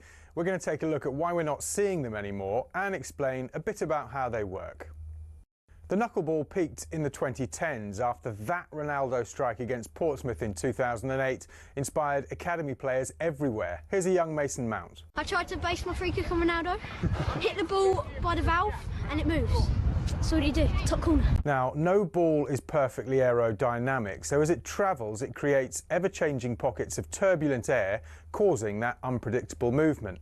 Football's most prolific free-kick taker, Juninho Pernambucano, perfected the technique but didn't invent it. He was inspired by players from the 90s and even the 50s. So how do you do it? You have to hit the ball head-on with as short a contact time as possible so the ball doesn't spin. Hitting by the valve helps with that short contact time, as it's the hardest part of the football.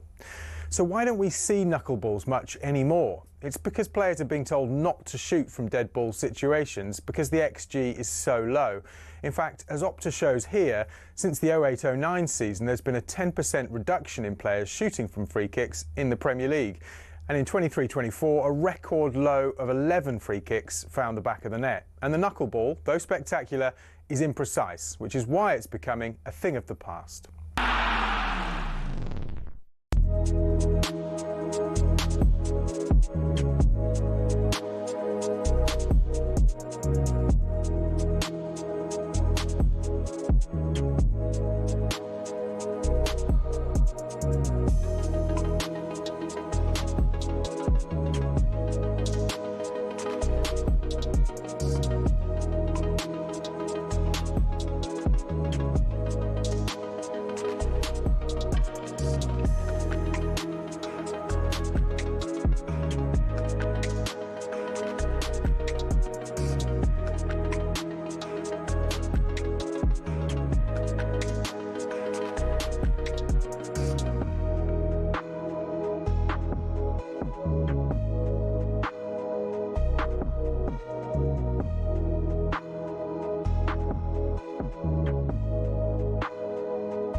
Afternoon, it is Hawksby and Jacobs on talkSPORT. Max Rush and Scott Minto sitting in for them in partnership with Toolstation. This summer, shop Toolstation, award-winning Hawksmoor lawnmower range. In-store, on app and online. Next stop, Toolstation. Let's do some of the European transfer stories with European football expert Kevin Hatchard. Hey, Kev. Kev. How are we, gents? Very good, thank Good, you. mate. Thanks for coming on. Should we start with Zabani to PSG? Is he then taking Marquinhos' spot? What's happening?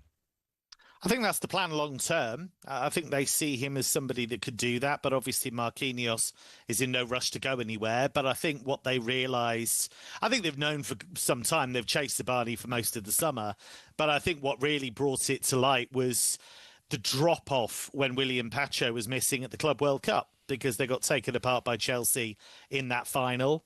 Luca Hernandez has had a few injury problems as well. Lucas Beraldo doesn't quite seem up to it, maybe at the elite level, although he's young, so that may happen for him in the long run. But when they don't have one of Pacho or Marquinhos, there is a drop-off, and I think Zabani will certainly help that.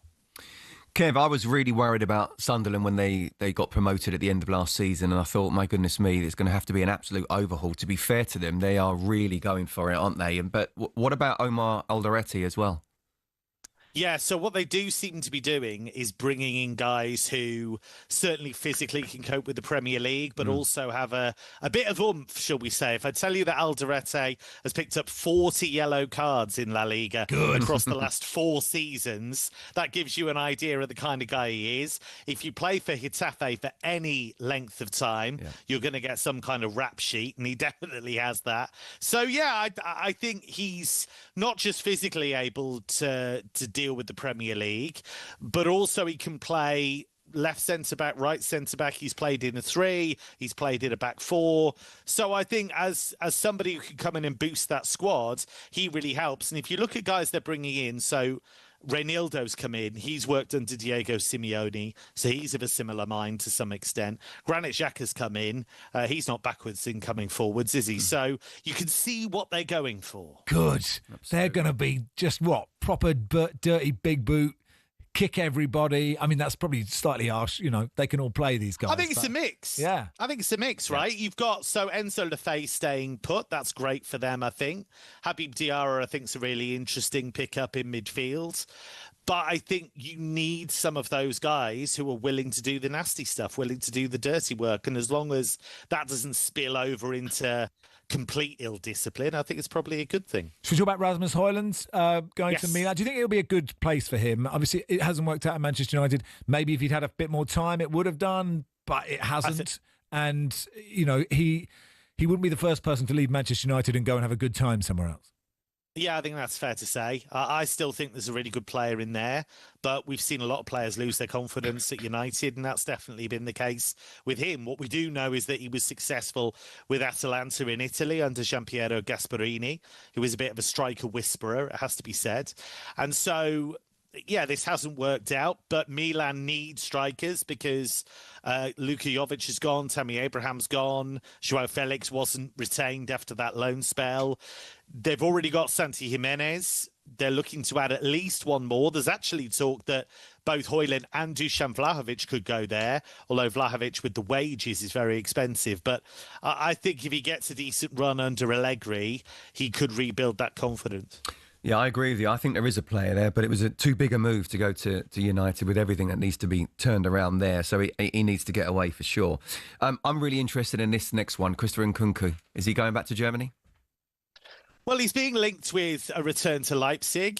Obviously, Xavi's been linked going the other way. They wouldn't necessarily be linked. But Chelsea are looking to move Nkunku on. It just hasn't worked, which is a real shame.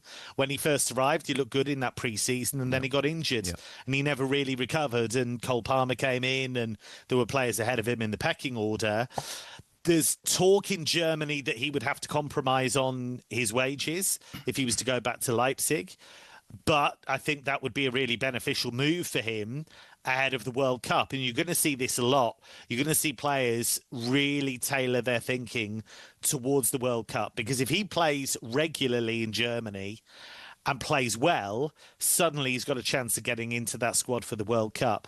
In terms of Bayern have liked him for a long, long time. They liked him when he was at Leipzig, and he could fill numerous positions. They might need backup for Luis Diaz on the left. They'll certainly need somebody in the 10 position until Jamal Musiala gets back. So that might be one they pick back up.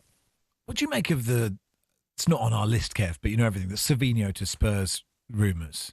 So it's really interesting. I just thought, we saw a lot of him and he looked really good for City. I'm surprised they might let him go. Yeah, I think it's going to depend on the size of the bid from Spurs. I can't imagine the initial figures that are being talked about are going to be enough. But it also depends on the player. We've seen City part company with players that, it seemed bizarre to let them go. Julian Alvarez, great example of that. But he clearly wanted to be the main man at Atletico. And that seems to have worked out for him. And City got a big chunk of cash, which they've reinvested. And it might be about hierarchy. Savinho's one of many at City, one of many attacking players. It could be that if he was to go to Tottenham, he'd be higher up that pecking order and more of a lock for the first 11. So I think if Tottenham could get him, that's really exciting because you've got a guy that, for Girona, he was outstanding. And he helped them qualify for the Champions League for the first time in their history. Loads of assists, really creative. And I agree with you. I think that first season at City, he was very, very good. Yeah. Just quickly, just your reaction to the CAS verdict on Crystal Palace and then being demoted to the Conference League. Yeah, look, to the letter of the law, it's right. It is the right decision when you look at the judgment. Whether it's in the spirit of the law, that's another thing. And I have quite strong views on Multiclub. I don't think it should exist. And I know people will say it's not Multiclub ownership, but the truth is John Textor at the time did have a significant interest in both Lyon and in Palace. The issue more widely is that I think the authorities have been sleeping on this issue for too long. And I think it might be too late because for me, you shouldn't have multi-club interest. I think if you have shares or interest in one club, you should not be allowed to do that in another club in that confederation. You look at the Strasbourg-Chelsea situation to pick out one. It's not me having a dig at Blueco or Chelsea. But even though Strasbourg are getting some great players, their fans know they will never be top dog in that arrangement. They will never be the most important club in that situation. So I just think the whole idea of it is anathema to what football and sport should all be about. Couldn't agree more. Completely agree. Yeah. This is question time. Said that We'll be earlier. applauding you like this, Kev. Cheers for coming on, pal. Cheers, chaps. European football expert there, Kevin Hatchard. The 100 is underway. Trent Rockets are 2 from 2, and we'll talk to Tom Banton, one of their players, in just a second.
Good afternoon. You're listening to Hawksby and Jacobs on talkSPORT. Max Rush and Scott Minto in for Paul and Andy.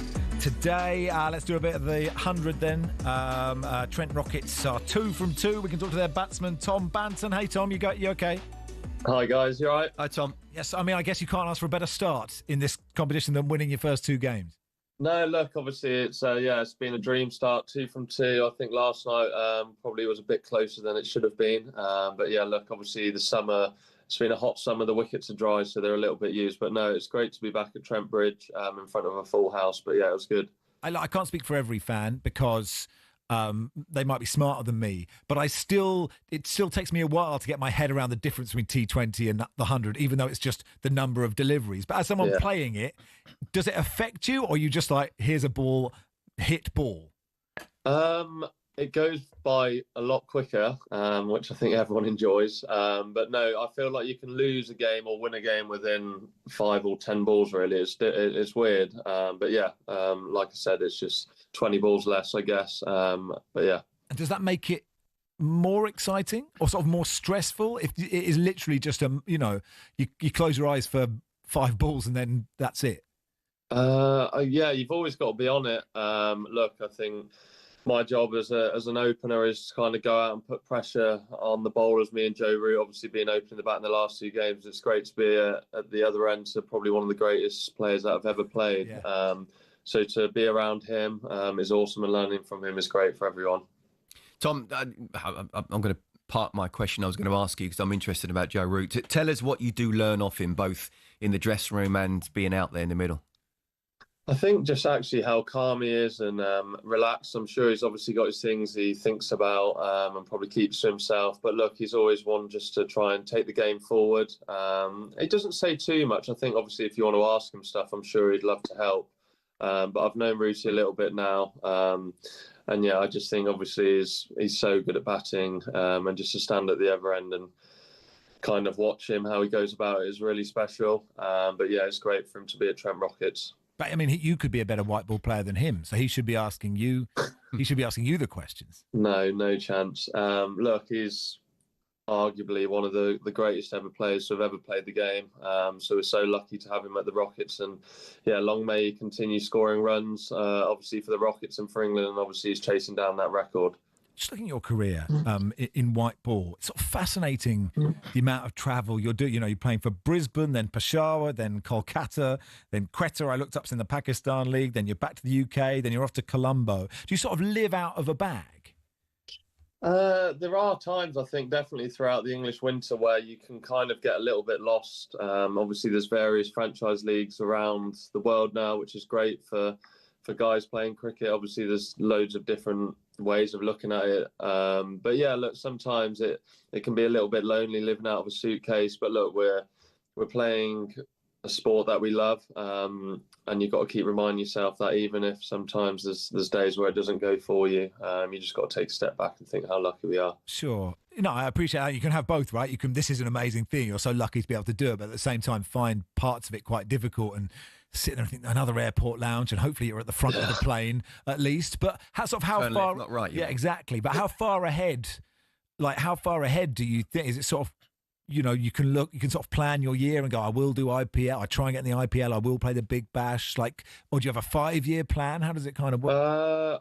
I don't want to look too far ahead. I think obviously there's so much cricket on now. I think there's an opportunity probably every month to play some sort of cricket all over the world.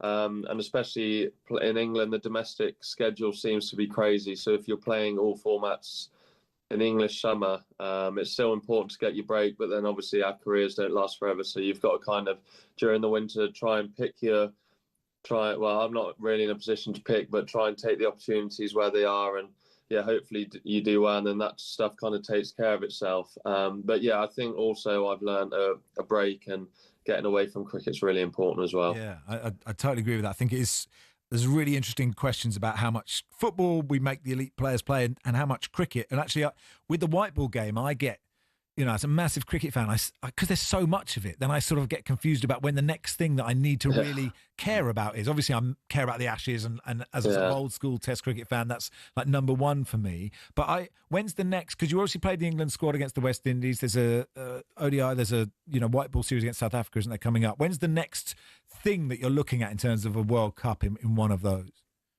Well, obviously, there's the World Cup and next year, January, February, in India, Sri Lanka. Well, look, there's a lot of cricket between now and then, and I've always tried to be one to kind of just stay level. Like, I'm playing the 100 now, and just my job at the moment is to win games for Trent Rockets and try and win the 100. I guess that's my job now. And then obviously we go back, and I'll join up hopefully with England. And if not, then I'll be back with Somerset we got a quarter final of the T20. And then back into the 4-dayers. So, yeah, look, it's non-stop. And then, obviously, we got October off normally. That's how it goes. And then, yeah, things pick up again come December time. So, And how much contact do you have with, like, the England hierarchy when you're playing? Are you just kind of hoping that you get a nice WhatsApp? Yeah, I don't. I'm close with quite a few of the players. Harry Brook, I've known for a long time, kind of grew up playing with him a little bit, I guess, played with him in the 19s, and obviously he's now the captain. So saw him last night, we played against him, and we were having a bit of banter behind the stump. So, no, that was good. But, yeah, look, everyone nowadays, you seem to play with everyone, so you kind of know everyone. And but, no, it's great. Look, I absolutely love it. Tom, what's your favourite form of the game? T20, I won't lie. I do enjoy 4-day cricket as well. There's obviously a lot of ups and downs to that, as well as T20. But yeah, I think that probably suits my game best, I'd say. What did you make of the India Test series recently as well, and the stuff that was going on, the shenanigans? Yeah, no, it was great to watch. I think that's obviously how the guys want to play, and for me, it's really exciting, and I'd obviously love to be a part of that. If that's to happen, that would be great. But if not, I remember one of the Test matches? It was at Lord's when obviously it was the last day, and I sat on the sofa and literally watched like 5 hours of cricket, and I was like, I can't remember the last time I've done this. But look, it was great to watch, and obviously all the things going around it. There's a lot of tension between both teams, which makes it more exciting for everyone. I know there was a bit of, I don't know, a few views on that, but I loved watching that. So yeah, how disappointing was it that Chris Woakes didn't get a chance to try and hit the winning runs one-handed? It's obviously so sad for Woakes. I saw him before our first game in Birmingham, and yeah, he's obviously very disappointed. And we were joking about how he was going to face up. I think he said he would love to have faced one ball and seen how he would have gone about it. But obviously gutted for him. Going to be, I don't know, out for a few months, I guess. But yeah, looking forward to seeing him back. Yeah, brilliant bowler, isn't he? And look, one of the beauties of the 100 and the T20 is getting to play not just with like brilliant players like Joe Root or English, but you've got Rayan Ahmed in your side, you've got Marcus Stoinis as well, and it's like it must be fascinating just to see, and maybe it has changed international cricket in a way that everyone knows each other much better. Yeah. So as England, India proved, you can still have real aggro, but it's quite interesting when different international players come together. Yeah, so for example, Marcus Stoinis, I've played against a little bit now. Obviously, I don't know him too well, and then we've been together, I think, just over a week, and one of the best guys I've met in cricket, I'd say. Some of the stories he's come out with, just even coming and helping me with my batting, I feel like I've not been one in the past kind of approach guys of experience or coaches or, overseas guys, and he came straight over to me and he said, what do you think about this? So it's nice to kind of trying to build a relationship with someone like him, which hopefully can go into the future. And, even if we're not playing together, you can fire a few messages to see how each other are getting on. But look, he's obviously comes from a different background in Australia. But yeah, it's good to be with Stoin. Well, listen, look, thanks so much, Tom. Appreciate it, Tom. Good luck with the rest of the 100, and thanks for coming on today. No worries. Cheers, guys. Tom Bunton there, batsman for the Trent Rockets. And yeah, I mean, it is just for me as a purist, just waiting for the Ashes and hoping that our fast bowlers are fit. Yeah. And that, because I was obviously over in Australia the last time we went out there, and I was at Channel 9, and I was like, I think we've got a chance here. So I'm in the office with all these Aussies, right? Because I was hoping to the Champions League.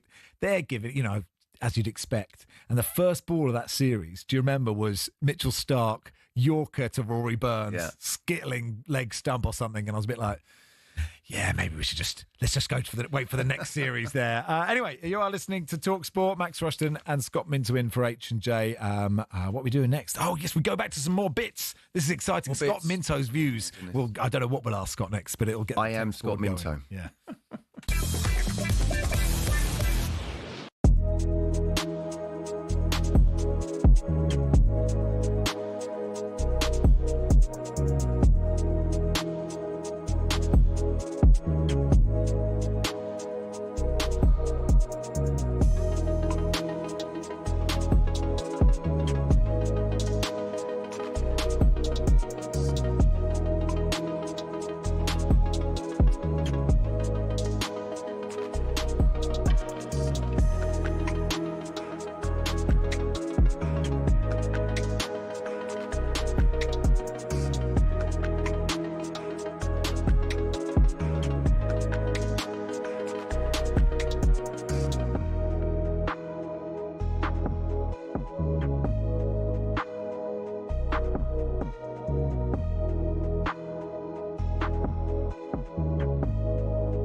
Hamilton, now at Ferrari, dares to dream of a record 8th F1 world title.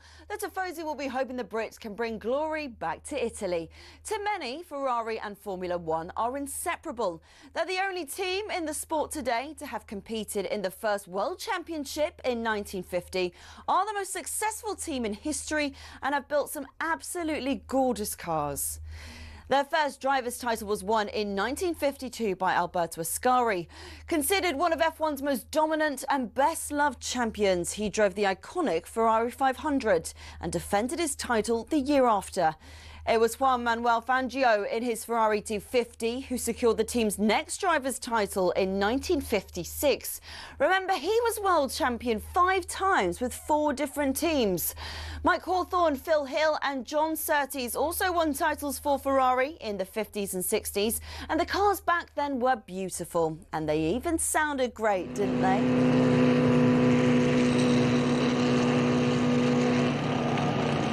Anyway, Ferrari went 11 years without winning a title until Niki Lauda won in 1975 in the iconic 312T. Throughout much of the 80s and 90s, though, Ferrari looked like they'd never go all the way again.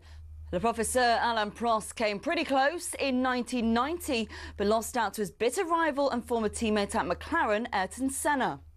It was only when John Todt recruited a swathe of staff from outside of Italy, including Michael Schumacher, that the glory days returned 21 years after their last driver's title. The turn of the century saw the prancing horse sprint to an unprecedented 5 consecutive championship doubles. And after Schumacher left, Kimi Raikkonen reclaimed the driver's title immediately. But despite employing 1,500 people, the Iceman remains the last Ferrari world champion. So, 16 constructors' titles, 7 more than McLaren, and 15 drivers' titles, 4 more than, again, McLaren. Ferrari are truly Formula One's top team. Forza Ferrari.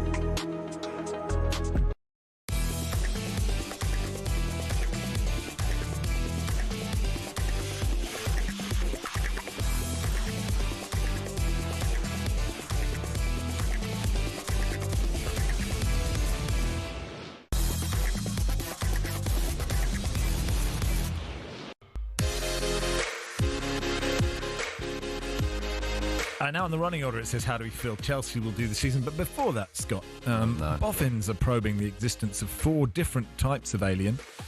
Astrophysicist and aerospace consultant Dr. Eric Davis told the US Congress any of the 4 species could be behind a series of UFOs that crashed to Earth. We're looking at greys, Nordics, insectoids and reptilians. All could be potential operators of unidentified crafts. And they are thought to be humanoid and roughly human-sized. Do you believe that aliens are amongst us? Wow, I wasn't expecting this. No. I mean, we could say, will Liam Delap or João Pedro lead the line? But I just think people, after, really, the feedback we got off you not putting gravy on a roast. Sorry, at the beginning, I've just had a bit of stick from Jason Lee, a former teammate of mine as well. Yes. He's just Hi, Jason. on talkSPORT now, talking about making a roast dinner with no gravy. Yeah. And then a sort of like a hand over the face. I'm with Jason Lee. Emoji. Yeah, totally. But you're Jason, ignoring. Come round, mate. You got to come round. You're ignoring the big question here. Are there? Well, no, that was the big question, wasn't it? About my right. That was the question an hour ago. Are The there question now is on alien life forms. Do I believe they're among us? No. Do I think there's, considering the little dot we are, the grain of sand in the ocean? Yeah. We can't be the only living beings, can we? We could be. We can't. Given the because size. we are that grain of sand. Yeah. What do you think? Well, I think it's good occasionally to have a bit of perspective because, when you're in the talkSPORT bubble, you can think that we're important. But when you do strip it back to, we are a tiny speck of a tiny speck of a tiny speck. Absolutely. Of a very big thing. I sort of think it's unlikely. I think it's a coincidence that humans have evolved in this way. Right? I think it's. You think there are no living? I think they'd have found us. Why wouldn't we have found each other? It's a big place, the universe. No, you're right. It's quite big. Well, it goes on forever. It does. Yeah. And where does forever stop? Do you think there is another radio show happening right now in another galaxy? Now that is obviously not as the quality of this talking roast dinners. That is questionable, isn't it? Like, who's the alien Alan Brazil? He's still doing breakfast. Are you serious? On Planet Zog? This is ridiculous. Do you know what? Now you put it that way, and it's something I've never really considered. I'm not a conspiracy theory guy, right? I just don't tend to believe in them. Yeah. But maybe you're right. Maybe you're right, Scott. Again, I mean, I love the X-Files. The insignificance that we are. We are. When you think about the size of the universe. Yeah. I cannot believe that we're the only ones. I'm not saying it's human forms. I'm not saying there's radio shows going on now talking about their roast dinner, but... Well, I mean, what do they do for sport? Maybe sport doesn't exist in this alternative world. So you think it'd be one more or countless? That's a good question. So you just evolved that point there, haven't you? I think there's got to be more than one, but the universe, as I say, is so big. Do you think there'll be a tournament in the future where we know when you get in a World 11, we will actually see a World 11 because we'd be playing against another planet? The creator of Freddo would roll over in his grave if he saw how much the chocolate bar costs now, his daughter claims. The once 10p treat, seen as an indicator of the cost of living, now usually costs around 30p. How, Scott, do you feel about the cost of a Freddo? Ali and Ray were talking about this morning. Were they? Yeah. When it goes up to £1, doesn't it? That's what they say. Or am I recycling material? Sad indictment. This is the lowest it's ever got. Now, if McCoist is doing it, then fair enough. Yeah. Absolutely. On Reddit, they showed a photo of a Freddo costing £1 at a WH Smith in Carlisle. Game has gone. What is a Freddo? What do you mean, what is a Freddo? Hang on a second. I mean, see, I love my chocolate. You upset the Gravy Brigade, which was a great band in the 70s a while ago. And now you're coming with what is a Freddo. I thought you were one of the more urbane, worldly ex-professional footballers. Give me a caramel. A Cadbury's caramel? Cadbury's caramel. That's a bit sweet. No. Love anything caramel related. Each their own. A dog needed emergency surgery after scoffing 8 thongs from his owner's laundry basket. Whoosh. Sarah Tillett, 51, panicked when Irish doodle Bodie got a tummy upset. She rushed to the dog Goddard Emergency Vets in Northolt. Following an endoscopy, staff were shocked to find 8.5 pairs of Sarah's teenage daughter's knickers in there. How many thongs have you got? None. Okay. Well, personally. Next question.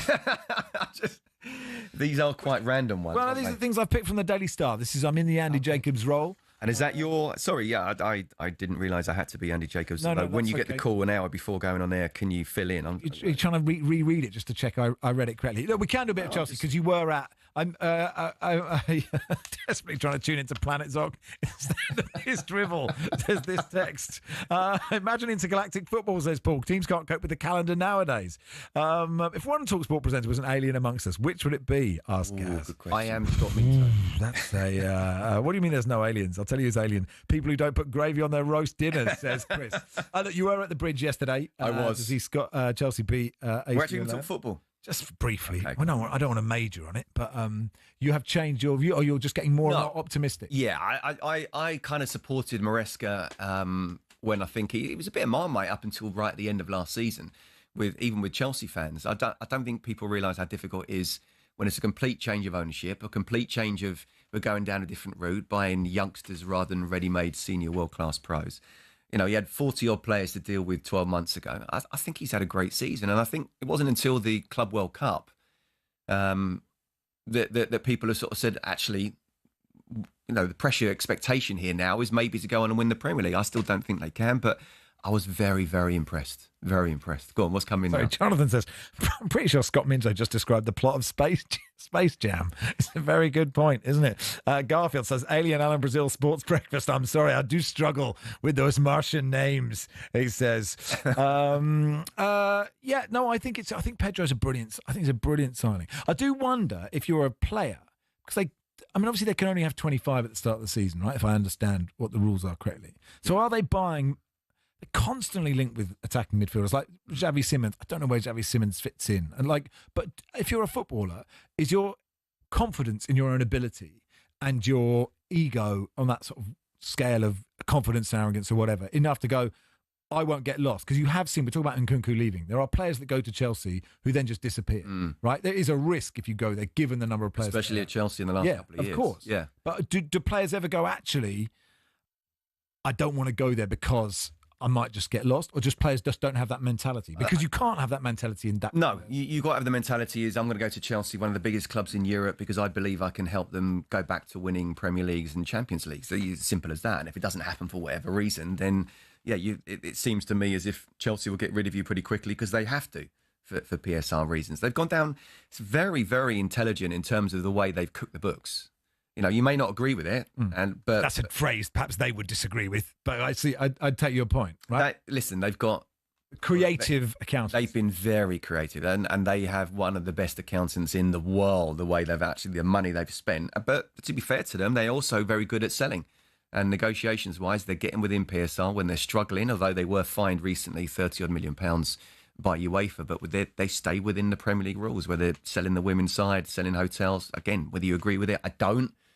And there's been some players that I would like to have seen have stayed, but you know, look, they are where they are right now. And last season, they won a European competition. They finished in a Champions League place. They won the Club World Cup.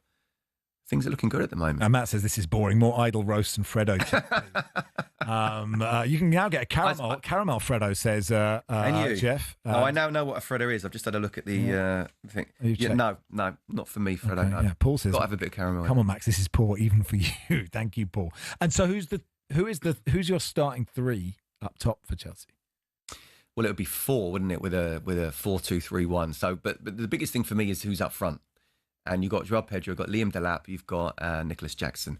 Absolutely, at this moment in time, Joao Pedro, he's on fire. He came in, took Chelsea even to another level when he came in the Club World Cup. He was brilliant yesterday, scored, got the guy sent off, Kubis, and yeah, I think he's sensational. Cole Palmer in behind, Pedro Neto one side. And then at the moment, it's Gittins. But, you know, we'll have to wait and see who else they do bring in, whether Garnacho comes in. So then you start Caicedo and Enzo? Caicedo and Enzo, yeah. And not Lavia? I like Lavia a lot, but he's constantly injured. So again, with the games that they've got, I think he's going to be managed. But at this moment in time, I think Enzo has been brilliant. Moises Caicedo has been the player of the year last year. I think he's been absolutely sensational, yeah. So I think it's good times again for Chelsea going forward. And goalkeeper? Well, at this moment in time, it has to be Robert Sanchez, doesn't it? But I thought he had a brilliant Club World Cup final. But in terms of taking Chelsea to the Premier League, I still feel he's not quite the level that he needs to be. I don't think he's a Premier League winner. So we'll have to wait and see, but it looks like I'm going to stick with him. You're listening to Rushden and Minter on talkSPORT in partnership with Toolstation. This summer, shop Toolstation award-winning Hawksby lawnmower range in store, on app and online. Next stop, Toolstation.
Good afternoon. You're listening to Hawksby and Jacobs on talkSPORT. Max Rushden and Scott Minto with you until 4. Adrian Durham back in the drive hot seat for one night only, alongside Darren Bent from 4. Now the Women's Rugby World Cup kicks off Friday week, 7:30pm kickoff. England versus the United States. So we can talk to one of England's best player, world's Rugby Women's Player of the Year last year, Ellie Kildunne, joins us now. Hey, Ellie, you good? Yeah, well, thank you. Thanks so much for coming on. Are England ready? Are we ready? Are we going to win this? Absolutely. I mean, it'd be silly for me to sit here saying that we're going to lose. So, yeah, we've had a long pre-season. We've had 2 warm-up games now, one against Spain, one against France. So I'm fresh back from France at the moment, with lots of learnings being made. And, yeah, we're absolutely ready for the tournament's kick-off. England are in Pool A, along with Australia, Samoa and the USA. For those that don't follow women's rugby, is it similar in terms of quality of team with the men's game, or does it vary massively?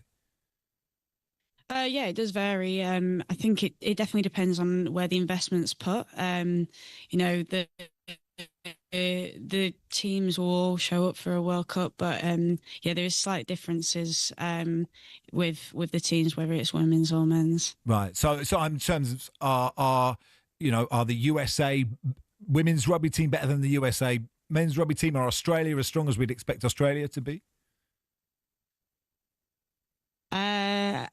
I think the USA women's are definitely better than the men's. Yeah. In terms of Australia, they've been making massive improvements over the past couple of years. Obviously, the men's have been a little bit up and down. So, honestly, it's one of those ones that a World Cup can make a team stronger and can definitely give them opportunity for more investment post-tournament. So I'm just excited for what's to come, to be honest. Anyone can show up. Sure. And like, you're here because you want to talk about like exposure for the women's game. Over 1,000 pubs and bars across the UK have committed to screening every match at the Rugby World Cup to aim to make it the most watched women's rugby tournament in pub history. And that is the key. I mean, you will have seen, obviously, the massive exponential and the brilliant growth in women's football. And you want the same for women's rugby, right? Absolutely. I mean, I think it's huge that pubs want to show the games. We've been saying it for years and years. We want to go to a pub and be able to put on the TV and see women's rugby being played. Hats off to Asahi with this pub in Shoreditch. So it's the Open Arms in Shoreditch. And even walking here, I feel very proud walking in and seeing the branding up, seeing women's rugby on the TV already. This is just the start. This tournament's going to be absolutely amazing. So I feel like it's going to be more than 1,000 pubs. I feel like people will be knocking down the doors and asking for the women's game to be on as well. So this is definitely just starting. It is very, very exciting as well. Yeah, Ellie, 38% of fans have never seen women's rugby shown in a pub, and 60% of fans believe that women's rugby is in need of being shown more in public venues. So translating that to you now, do you go into this game or this World Cup with even more pressure, or do you just treat it as if like, no, we're here to win, and hopefully, everyone will be impressed by that? I think it's a little bit of both. Definitely there's pressure. I don't think that's a bad thing. I love pressure. I think that pressure just means that people care. People have expectations because you've been successful or that you've set a standard and set a bar. So, yeah, there's definitely pressure, but that makes me a better player personally because I know how much people care about how I play and what the team can do as well. But, yeah, I definitely think that, you've got to go in with a fresh mindset, focus on ourselves, not look outside of the Red Roses team too much, not look too far ahead. And towards the end of the tournament, we've got to just be where our feet are, focus on us and our bubble within the Red Roses, and whatever's meant to happen will happen. And I just urge that people go to these pubs, tell the pub to put it on if it's outside the 1,000 that have already signed the pledge. But even better, get yourself a ticket, come to a game. Because I remember the first time I saw a game in, real life, and it was way better than it is on TV. The hits are way bigger, people are way faster, and it's not hard to get to. The games are being played all over the country, so it's very much accessible for everybody. The tickets aren't expensive either, so there's really no excuse to not get yourself down to a game, other than the fact that everything's getting sold out, which is not a bad thing to be complaining about. But yeah, if you can, where you can, get your eyes on women's rugby, because soon it's going to be absolutely massive. It takes me beyond my imagination. I can't give you a word that will describe what I think can happen post this World Cup. So get on it now before you miss the bandwagon. Yeah, first and foremost is try and get to the game itself. Second of all, if not, go down the pub and watch it as well. And you should be absolutely very proud that these pubs are wanting to support, and that's in that situation. But I want to talk about you as well. Last year, and how proud you must have been named the World Rugby Women's 15s Player of the Year at the World Rugby Awards. How was that feeling? Yeah, I mean, it was pretty wicked. Another way of putting it, it's one of those ones that whenever it's mentioned is kind of a pinch me moment. Not only because, it's a huge accolade to get, but also I definitely don't think I'm at my best yet. So I think there's way more to come from Ellie Kildunne, from me as a rugby player and me as a person as well. And I'm only getting better. I'm only going to strive to get better. It doesn't matter, what award I've been given and what people say next to my name. I'm always going to strive to be better than the best. But yeah, I am very much proud, but I think the pride really comes from, my parents, my friends and my family around me who have had to sacrifice just as much as I have to be in this position. So I'm proud to say that I'm at a point in my game, but I'm also eager to take it to the next level as well. Did you know you were going to win? Or was it one of those kind of Oscars, the nominees are, and then they just announce your name? It's a funny story. I shouldn't have known that I was going to win. All right. But I was meant to play for Harlequins against Saracens, and had said, look, no. It was out in Monaco, so I'd said, no, I can't miss the game. Very much rugby mode, like these things that come alongside rugby. I'm a rugby player first, and it's obviously my main focus, no matter what. So, I said, no, I'm playing the game, sorry. I can't come out to Monaco. And then I got a call a couple of days later saying, you're going to have to come to Monaco because you've won it. So, I told my coaches at the team and my team, and they obviously said, you can't miss this one for the world. I'm so happy that I didn't miss it. I had my really close family next to me on the seat, and to be in that moment with them, it's to date one of the best evenings of my life, best moments of my life, because I was there with my people. We do all these things, and I live so far away from my parents. So a lot of the time it's a phone call or a picture that I send them. But, to get that award and then come down the stairs and, give them a hug was something that I was very proud of. And it shows that all of this becomes worth it. But, we're not done. There's still a World Cup. So I now can't wait for that next thing that's going to, scribble out World Player of the Year. That means nothing. I want to be world champion alongside the Red Roses. And, that's the opportunity we've got. I think we're almost at a stage with women's football where we don't at the end of a tournament say, and what does this mean for women's football? It's just treated as a sport in of itself, which is such great progress. And I suppose, and when we talked about, say, Wales qualifying for the Euros this year, and like on the shoulders of so many people that have gone, so many girls that have gone before them and women that have gone before them, to get them to that position. Do you feel you're in that sort of pioneering role now, where at the moment, there'll be lots of people listening that didn't know the Women's Rugby World Cup was taking place, but now do know. But that, in the same way that Scott said, it's so important for England to do well because that creates the stories, that creates the chances for young girls to see what you're doing. Yeah, I mean, we had pioneers before. We came in my generation of playing anyway, and I'm only 25, so I don't want to sound old and say I'm a pioneer or anything, but the women that came before us, we've heard their stories. We've had them quite close to us in camp, and we would be here if it wasn't for those women that they literally created women's rugby in the UK. And you need to go find there's like a documentary that you can go watching it, and I urge people do watch that, because we've come a long way since then. I'm a strong believer that we're still not where we need to be, and we're going to keep on pushing on for more and more and more. Do I believe that that comes alongside success? Yeah, absolutely. I mean, the Lionesses and what they were able to do post the last Euros, would it have been as big if they didn't win it? you don't know. So I remember thinking the last World Cup, if we win this is gonna change women's rugby. More people are gonna be coming to games, and the heartbreak that I had and almost like the guilt that I had after the final whistle went and we didn't win.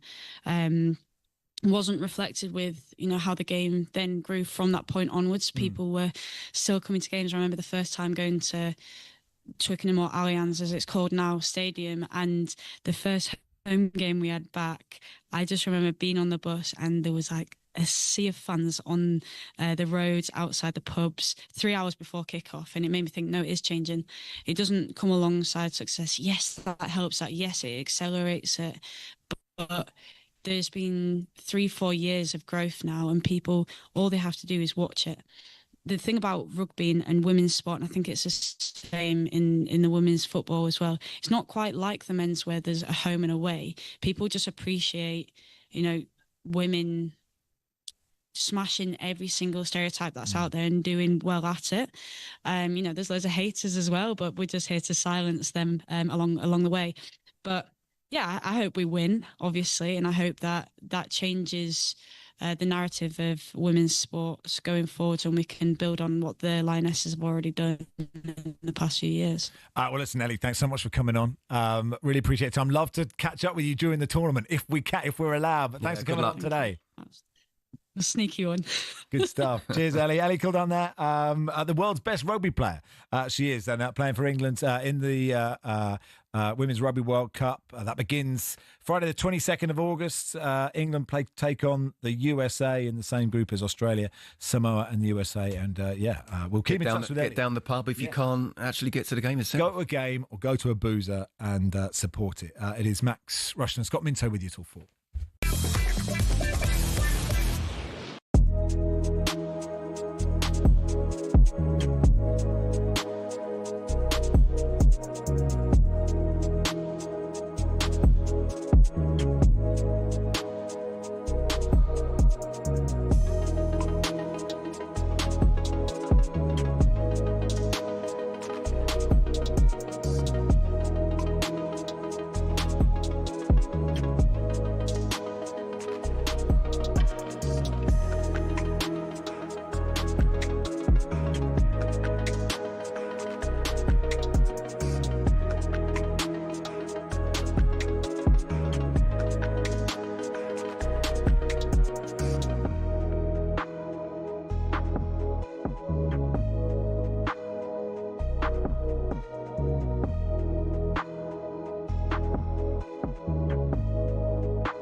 When was the last time you saw someone score with a knuckleball free kick? We're going to take a look at why we're not seeing them anymore and explain a bit about how they work. The knuckleball peaked in the 2010s after that Ronaldo strike against Portsmouth in 2008 inspired academy players everywhere. Here's a young Mason Mount. I tried to base my free kick on Ronaldo, hit the ball by the valve and it moves. So what do you do? Top corner. Now, no ball is perfectly aerodynamic, so as it travels, it creates ever-changing pockets of turbulent air, causing that unpredictable movement. Football's most prolific free-kick taker, Juninho Pernambucano, perfected the technique but didn't invent it. He was inspired by players from the 90s and even the 50s. So how do you do it? You have to hit the ball head-on with as short a contact time as possible so the ball doesn't spin. Hitting by the valve helps with that short contact time, as it's the hardest part of the football. So why don't we see knuckleballs much anymore? It's because players are being told not to shoot from dead ball situations because the XG is so low. In fact, as Opta shows here, since the 08-09 season, there's been a 10% reduction in players shooting from free kicks in the Premier League. And in 23-24, a record low of 11 free kicks found the back of the net. And the knuckleball, though spectacular, is imprecise, which is why it's becoming a thing of the past.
Good afternoon, you're listening to Hawksby and Jacobs on talkSPORT in partnership with Toolstation, Shop Toolstation. Get an award-winning Hawksmoor lawnmower.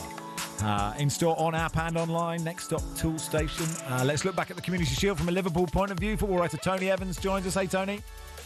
Hi, Max. Hi, Scott. Hi, Tony. Thanks so much for coming on. What did you make it? I mean, it started so well.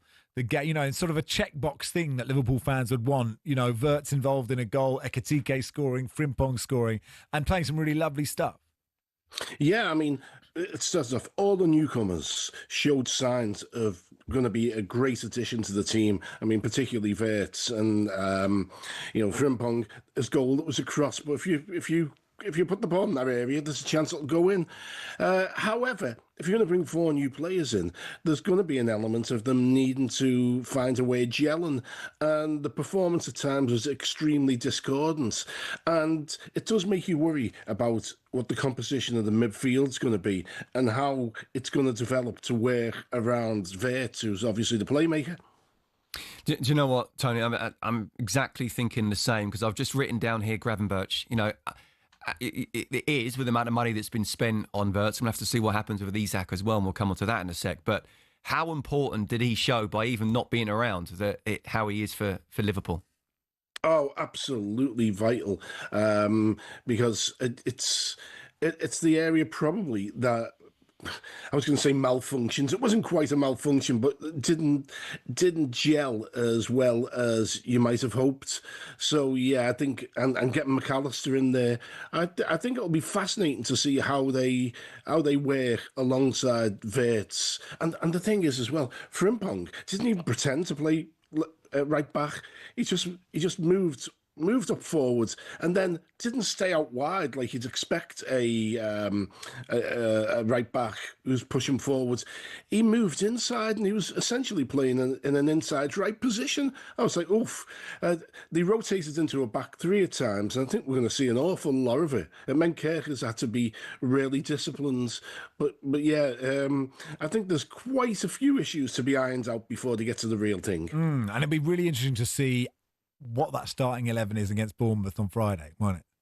Oh, definitely. I think it'll be pretty close to the one we saw But it's obviously McAllister's going to come back in, but well, the other thing was Salah didn't seem on anyone's wavelength. I mean, it might just be he's struggling to in pre-season. I mean, Van Dijk didn't play well, but he's been laid low with the virus, so Salah might have something wrong with him. But that didn't bode well. He seemed to be off the pace physically, but also mentally, because Werther play a ball and Salah, there it goes. Too late then. I do wonder, and it's impossible to know, right? And actually, it's a broader point about analysis of football, that it is everything we do, I feel, is kind of superficial, because you do not know what's going on, in a player's life, whatever team it is. But I wonder, with Diogo Jota and what happened, and just the way the news cycle works, and the way we don't forget it's happened, but we move on and we talk about transfers and different things and different results, that whatever happens at Liverpool this season, that it is important to constantly remember that these guys lost one of their mates. And football dressing rooms, that is a really intense way to work. Sure, there are lots of wonderful things about being a footballer, but your work, the people you work with, it's so intense and it's so bonding. And so for all those players, and it will affect them all very differently, and it'll affect them in different ways, and we don't know who was really close to him and who wasn't, and for who being on a pitch will be the escapism they need, and for others who might find it tough. But I guess, Tony, the point I'm making is you always need to have that at the front of your mind when we watch what happens to Liverpool throughout this season. Oh, yeah, without a doubt. I remember Jose Mourinho some 2 decades ago saying to me, the only thing that matters in a dressing room is for them to be, he said, you've seen bands of brothers. You want that sort of connection. So, that love left a huge hole. Plus, how difficult must it be for the new players coming in who didn't know him? They didn't know Diogo, and they've come into that, and they're in this sense of loss that they kind of don't understand. That's really hard for them as well.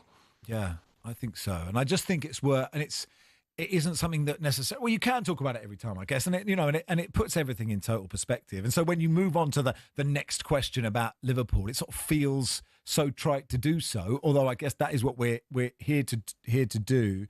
What did you make of the Wirtz performance? Because there is something about him. It's interesting to see how it will affect the rest of the balance of the midfield. But he is a joy, isn't he? I think neutrals will love watching this guy this season.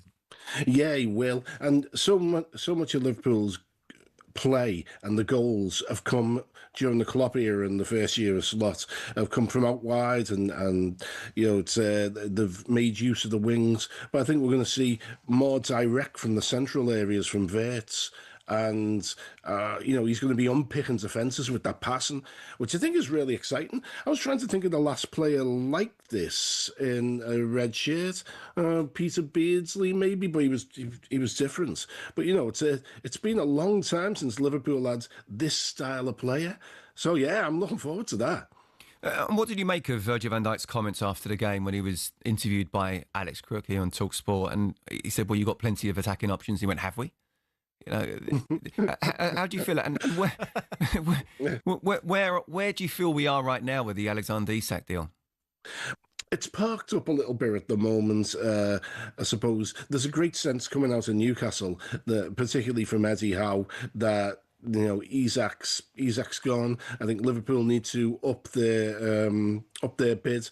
It wouldn't surprise me if this rumbles on towards the end of the window. After all, Liverpool go to St James's Park in a couple of weeks, and the 25th. And let's face it, Newcastle would hate to see him turning up with a live bird on his chest. Yeah. God, they would, wouldn't they? Alice and Tony, thanks for coming on. Appreciate your time as always. Thanks, Tony. Always a pleasure. Good stuff. Football writer there, Tony Evans. It is Max Rushden and Scott Minto with you for another 20 minutes. Adrian Durham hosting Drive with Darren Bent after us at 4. Ben Jacobs, our transfer guru, will join us in just a second.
Good afternoon. You're listening to Talk Sport. Matt Josh has got me with you until 4. Adrian Durham hosting Drive, 1 hour afternoon only with Darren Bent. Let's do a bit of transfers with our transfer guru, Ben Jacobs. Hey, Ben, you good? Afternoon, I'm good. You? Yeah, excellent. Thanks. I've just been handed a list of with just 5 players' names. I could just read them, and then you could just tell us what the latest is. Alexander Isak, where are you going? I saw one journalist saying he's definitely staying at Newcastle, but I wonder what you think. Yeah, it's a transfer window that still has time to run, so I don't think we can say definite with Alexander Isak, but there's 2 extremes here. He's either going to have to extend at Newcastle or he's going to be sold to Liverpool. When Newcastle qualified for the Champions League, I think they felt there was this sort of middle ground of Isak being well contracted, well paid, and maybe Newcastle were not anticipating just how hard Isak would push for Liverpool. And my understanding, even though it's not moved greatly over the weekend, is 2 key points. The first is that Liverpool won't bid without encouragement. We knew that after the 110 million offer was rejected a couple of weeks ago. And the second thing is that Isak wants to hear from Liverpool, not Newcastle, that a deal is impossible. And if Liverpool say, we have to give up because there's not a deal there to be done, then he may reintegrate, and you never know, could sign a new deal with an out in a year's time. But Isak is actually waiting for Liverpool, not Newcastle, to get a clear indication, are you going to bid again? And ironically, Liverpool are waiting for Newcastle to say, there is some hope that this is actually feasible and the player is attainable. And of course, the door may open if Newcastle get a couple of replacements in. Johan Wisser is looking very positive. Samu at Porto is a player they like. Nicholas Jackson has been offered to them from Chelsea. So there are a few options, and that's why I think this Isak to Liverpool saga still has some legs to it at the moment. Ben, what's your gut feeling? Where's he going to be? And perhaps even when Newcastle do play Liverpool, what shirt is he going to wear? Yeah, exactly. And the fact that there's that game creates even more drama. And I think it's almost a mini deadline rather than the end of the window. I think everyone wants a resolution imminently. My gut says that Liverpool haven't given up, that Liverpool will be back. And if they do come back, it won't be a blind bid. It will be because they've got that encouragement. So if there is another bid, deal gets done. And if Liverpool back off, it's because they've always read Newcastle's position of not for sale to be genuine, in which case I think it's untenable that he just stays. So there's those 2 extremes again. And my gut says Liverpool will be back. But if they're not back, then don't be surprised if, like Morgan Gibbs-White, when he almost went to Spurs and then signed a new deal, a similar pattern happens with Isak. I think a lot of people were surprised that Tottenham didn't go in for Jack Grealish, unless you know that they did and he chose Everton instead. This Savinho story is really interesting. Interesting that City might be prepared to sell Savinho, and interesting that Spurs, they definitely Son's gone, Maddison's injured all season. They definitely need something up there. They do, and I think the plan was always after Matis Tel signed permanently to add another left-sided attacker or a versatile player. And now, because of James Maddison's ACL, it's almost more important they find a player in a central area. You've got Bilal Al-Khanous at Leicester City, who Spurs, Leeds and Newcastle United like. The Grealish links were always downplayed by Tottenham sources. Same for Rodrigo as well. But I think Spurs have got a bit of plausible deniability with Rodrigo, because my understanding is Fabio Paratici held a meeting, so a club consultant, but not technically a full-time employee. And obviously, Savinho now is the player that Spurs want, which shows you they do want to strengthen in that area. Manchester City's position is they prefer to keep. So we'd need a scenario where Savinho goes to City and says, I want out, in which case Pep Guardiola is usually quite understanding, but City feel they'd rather keep. And naturally, we've heard reports in the last 24, 48 hours that if Savinho goes, Rodrigo could come to Man City. But City sources point back again to the fact that they'd rather not sign Rodrigo and keep Savinho. So keep an eye on a domino effect where Savinho does go to Spurs for likely £50 million or more. And then do Manchester City go for one more big signing and Rodrigo could gather legs? But it's not unthinkable that City just keep Savinho and Spurs have to keep looking. Yeah, and if they have to keep looking, where is that? Well, as I said before, you've got Bilal Al-Khanous at Leicester City, who they really like. I think the Eberechi Eze one is the one that Tottenham fans want their club to go for. We know that Arsenal are interested too. Tottenham sources don't deny appreciation for Eze, but at the moment they've not engaged with Crystal Palace. But maybe there's a window of opportunity now. Palace are going to get a bit less money by being in the Conference League rather than the Europa League.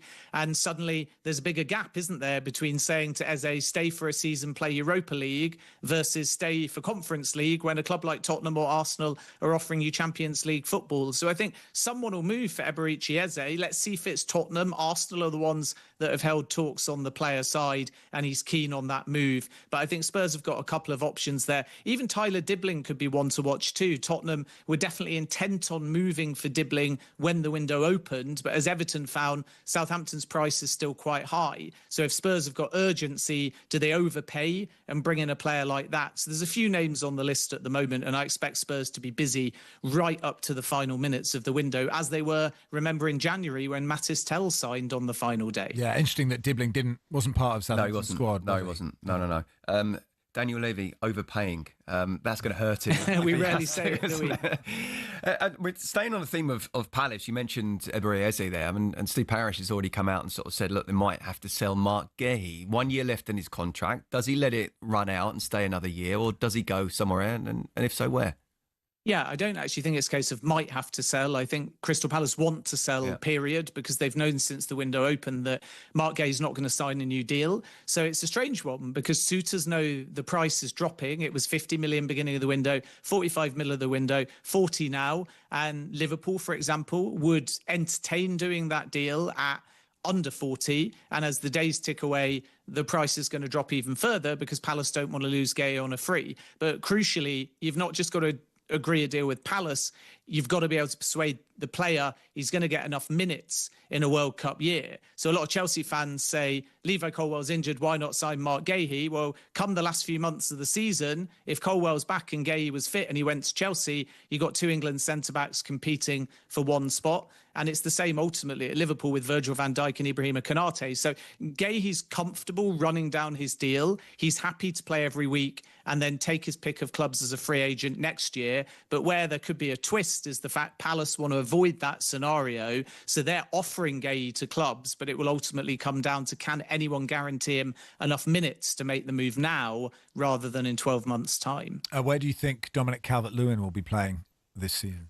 Yeah, Calvert-Lewin's a fascinating one, and I'm told Leeds United now have him on their radar. Rodrigo Moniz at Fulham is the top choice. So if they can get a club-to-club agreement there, I'm told the Fulham striker is what Leeds are trying to do. They've not yet come back in for Cameron Archer, somebody that they really liked in January, but again couldn't strike a deal. But Calvert-Lewin might be a late window opportunity for Leeds United. So keep an eye on that one, because I'm told Leeds are assessing the free agency market, and also that Dominic Calvert-Lewin is now prepared to drop his wage a little bit in order to find the right club. Newcastle have been linked as well. I think at the moment they've got other targets, Samu at Porto, Nicholas Jackson at Chelsea, Johan Wissa, one I expect to happen as it stands from Brentford, providing they find a replacement. But Newcastle 12 months ago bid for Calvert-Lewin, and they agreed club to club with Everton, but couldn't finalise terms with the player. So I think what you're going to find the next week or so is Calvert-Lewin will suddenly indicate he's prepared to earn a little bit less.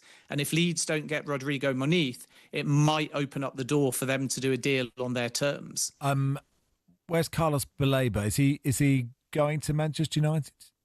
Well, Manchester United are trying, and audaciously, and I sort of sense what's happening here is that they're stockpiling now January and next summer, and that's the extra budget because we're at the beginning of a financial year.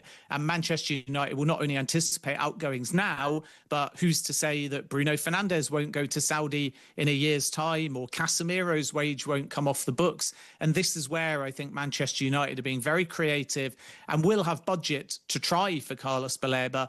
But it doesn't matter if you agree 100% with the player, you've got to negotiate with Brighton. And Brighton's clear And at the moment, firm preference is to keep Baleba for one more season and then entertain an exit next summer. Manchester United might be prepared to be patient, but don't be surprised if they at least test Brighton's resolve, and then we'll find out how much money they've actually got to spend and whether they can get anywhere close. And this isn't just about meeting a valuation that Brighton won't overtly quote to Manchester United now.